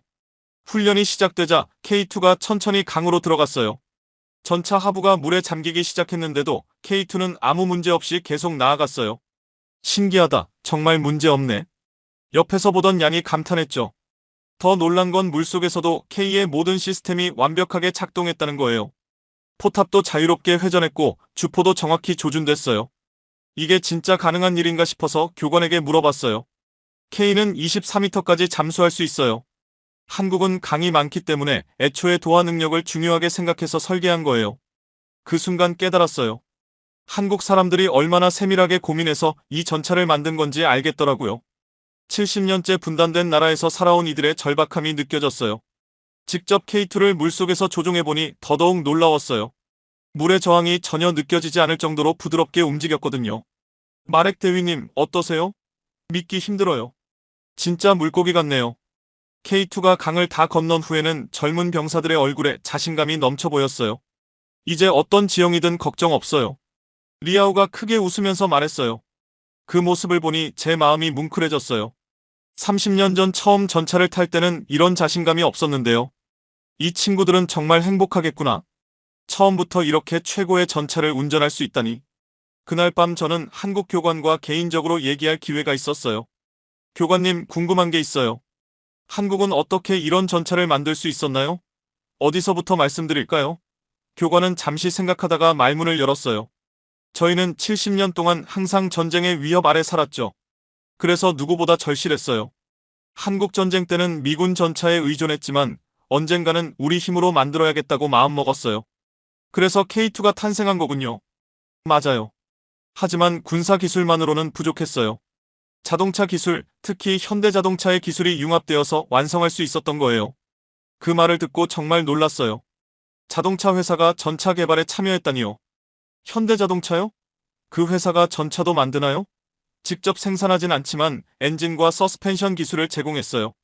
현대차가 세계적으로 인정받는 건 바로 이런 기술력 덕분이에요. 교관의 이야기를 듣고 저는 감탄할 수밖에 없었어요. 한국이 어떻게 이런 성취를 이뤘는지 점점 이해가 됐어요. 그런데 교관님, 왜 한국 분들은 기술에 이렇게 열정적이신가요? 아마 우리가 가진 게 많지 않아서일 거예요. 천연자원도 없고 땅도 좁아서 결국 사람의 머리와 기술에 의지할 수밖에 없었죠. 정말 대단해요. 그런 환경 속에서 이런 걸 만들어내다니. 한국전쟁 이후 우리는 바닥에서 시작했죠. 그때 우리 할아버지들은 굳게 결심했어요. 다시는 다른 나라의 기술에 의존하지 않겠다고요. 그 말씀을 듣고 저는 깊은 감동을 받았습니다. 왜 한국인들이 기술에 그렇게 열정을 쏟는지 이제야 알 것 같았거든요. 그러니 삼성이나 현대, LG와 같은 대기업들이 세계 무대에서 성공할 수 있었던 거죠. 맞아요. 한국인들은 모든 분야에서 1등이 되고 싶어하는 특별한 유전자를 가지고 있어요. 그게 바로 한국의 힘의 원천이죠. 그 순간 저는 한국에 대해 전혀 새로운 관점을 갖게 되었어요. 단순히 기술력이 뛰어난 게 아니라 생존을 위한 간절함이 그 원동력이었던 거예요. 다음날 저는 젊은 군인들과 함께 K 정비 교육을 받게 되었어요. 그런데 그 정비 시스템도 정말 인상적이었어요. 이 전차는 자가 진단 기능이 있어서 어디가 고장났는지 스스로 알려줘요. 정비병 토마시가 신기하다는 듯 말했어요. 게다가 부품 교체도 훨씬 더 간편했어요. PT-91은 하루 종일 걸리던 정비가 K 전차는 몇 시간 만에 끝나더라고요. 직접 정비를 해보니 정말 그랬어요. 모든 것이 체계적으로 그리고 효율적으로 만들어져 있었어요. 한국 사람들이 얼마나 세심한지 알겠더라고요. 제가 감탄하자 한국인 교관이 웃으며 대답했어요. 우리는 빠르게 움직이는 문화와 완벽을 추구하는 마음이 공존하는 민족이에요. 빨리 하면서도 정확해야 만족하는 성격이죠. 그 말이 K2 전차의 특징을 정확히 표현하는 것 같았어요. 빠른 기동성과 정교한 시스템, 두 가지를 모두 갖춘 전차였으니까요. 그래서 K2가 이렇게 완성도 높구나 실감했죠. 몇 주 뒤 저는 동료들과 K2의 사격 훈련을 지켜보게 됐어요. 그날 현장에서 본 광경은 정말 놀라웠어요. 목표물까지 3km 이동하며 사격을 준비했죠. 명령이 떨어지자 K2가 전속력으로 질주하기 시작했어요. 그런데 달리는 동안에도 주포가 목표물을 정확하게 조준하고 있더라고요. 어떻게 저렇게 흔들리지 않을 수 있을까? 한국의 사격 통제 시스템이 세계 최고 수준이라 그래요. 어떤 상황에서도 정확한 사격이 가능하죠. 교관의 설명과 함께 K 전차가 사격을 했고 결과는 완벽한 명중이었어요. 믿기지 않았어요. 이동 중에 3km 거리의 표적을 맞추다니. 한국 기술자들이 이걸 위해 얼마나 많은 연구를 했을지 궁금해졌어요. 그날 저녁 집에 돌아가서 아내에게 말했어요. 여보, 한국이 정말 대단한 것 같아. 갑자기 왜? K 전차를 보면서 느꼈는데 한국인의 기술과 열정이 진짜 인상적이야. 작은 나라가 이렇게 대단한 걸 만들어냈다는 게 놀라워. 아내도 흥미를 보였어요. 그래, 뭐가 그렇게 대단해? 단순히 성능이 좋은 게 아니라 사용자를 세심하게 배려해서 설계했다는 점이 정말 기억에 남아. 한국 문화의 따뜻함이 느껴져. 정이 뭔데? 한국인만의 특별한 정서야. 남을 챙기고 배려하는 따뜻한 마음 말이야. 그 후로 저는 한국에 대해 더 알아보고 싶어졌어요. 한국 드라마도 보고, 한국 음식도 맛보고, 한국어도 조금씩 배우기 시작했어요. 안녕하세요. 한국인 교관에게 한국어로 인사하자 그는 놀라며 환하게 웃었어요. 마렉 대위님, 한국어 공부하세요? 네, 한국이 너무 궁금해서요. 이런 멋진 전차를 만든 나라가 어떤 곳인지 알고 싶어요. 그 말에 교관의 눈시울이 붉어졌어요. 정말 감사합니다. 저희 기술을 이렇게 인정해 주셔서 큰 자부심을 느껴요. 그 순간 저는 깨달았어요. 한국이 단순히 기술만 뛰어난 나라가 아니라 그 기술 안에 사람을 위한 배려와 평화를 바라는 간절함이 담겨 있다는 걸요. 6달이 흐른 지금 저는 전과는 완전히 달라졌어요. 마렉 대위님, 오늘도 K 훈련입니다. 미아오와 젊은 군인들이 신나게 말했어요. 이젠 이 아이들이 진짜 전차병처럼 보였어요. 자신감이 넘치는 표정, 당당한 걸음걸이, 무엇보다 두려움 없는 눈빛이었어요. 좋아, 오늘은 야간 훈련이다. 제가 말하자 병사들이 환호성을 질렀어요. 예전에는 밤 훈련이 두려웠지만 지금은 오히려 기다려지더라고요. K가 곁에 있으니 밤에도 걱정이 없었어요. 토마가 자부심 가득하게 말했습니다. 정말로 그랬어요. K2의 야간 투시 장비는 저에게 아주 또렷하게 보였거든요. 훈련을 마치고 돌아가는 길에 저는 한국에서 온 교관님께 마지막으로 인사를 드렸습니다. 교관님이 이제 임무를 마치고 한국으로 돌아가시는 날이었거든요. 교관님 정말 감사했습니다. 저야말로 감사드립니다. 마렉 대위님 덕분에 우리 폴란드 병사들이 훨씬 빨리 적응할 수 있었습니다. 아닙니다. 교관님이 참을성 있게 하나하나 알려주셨기 때문이에요. 그때 미하오가 다가와 한국말로 인사를 건넸습니다. 고맙습니다, 선생님. 교관님이 놀라며 환하게 웃으셨어요. 어머, 한국어가 많이 늘었네요. 네, 저희 모두 한국어 공부하고 있습니다. 한국이 정말 좋아져서요. 실제로 부대 안에는 한국어 공부 열기가 가득했어요. 젊은 병사들은 한국 드라마를 즐겨보고 직접 한국 음식을 만들어 먹으면서 한국 문화에 푹 빠져 있었죠. 언젠가 꼭 한국에 가보고 싶어요. K2를 만든 공장도 직접 가서 보고 싶고요. 병사들의 말에 교관님이 활짝 미소 지으셨습니다. 언젠가 기회가 되면 꼭 한국에 놀러 오세요. 환영하겠습니다. 그날 밤 저는 아내와 산책을 하면서 이야기를 나눴어요. 여보, 요즘 많이 변한 것 같아. 뭐가 달라졌는데? 더 밝아지고 젊어진 것 같아. 아내의 말에 저도 웃음이 나왔어요. 정말 그런 기분이었으니까요. 한국 전차 덕분이야. 30년 만에 이런 감정을 느끼네. 그래서 어떤 기분인데? 희망이라고 할까? 우리나라, 그리고 우리 군대가 정말 강해질 수 있겠다는 확신이 생겼어. 저는 하늘을 바라보며 말했습니다. 한국이라는 나라가 정말 대단해. 작지만 큰 꿈을 가진 나라야. 그리고 그 꿈을 실제로 이루는 힘이 있지. 며칠 후 폴란드군 고위 장교들이 우리 부대를 방문했어요. K2 전차의 성과를 직접 확인하러 온 거였죠. 마렉, 보고하시오. 네, K2 전차는 모든 부분에서 기대를 뛰어넘었습니다. 저는 자신 있게 보고했어요. 특히 젊은 병사들의 사기가 엄청나게 올라갔습니다. 이제 어떤 임무도 자신 있게 해낼 수 있습니다. 구체적으로 설명해 보시오. 진창에서의 기동력, 도하 능력, 사격의 정확도 모두 세계 최고 수준입니다. 그리고 무엇보다 병사들이 이 전차를 진심으로 사랑합니다. 장교들이 고개를 끄덕였습니다. 아주 좋은 보고네. 한국과의 협력이 정말 성공적이었다는 의미겠지. 네, 한국은 정말로 신뢰할 수 있는 파트너입니다. 그날 저녁 저는 일기를 썼습니다. 오늘로 내 K2 전차 경험이 벌써 6달이 되었네요. 처음에는 의심도 많았지만 이제는 확실하게 믿어요. 한국은 정말 대단한 나라입니다. 기술력만 뛰어난 것이 아니라 사람을 아끼는 마음도 있습니다. 그들이 만든 K2는 단순한 무기가 아니라 평화를 지키겠다는 의지가 담긴 결정체입니다. 우리 젊은 병사들이 이렇게 자신감을 얻게 된 걸 보면 한국에 진심으로 감사한 마음이 듭니다. K2와 함께라면 우리는 어떤 위협에도 맞설 수 있습니다. 마지막 줄에는 이렇게 썼어요.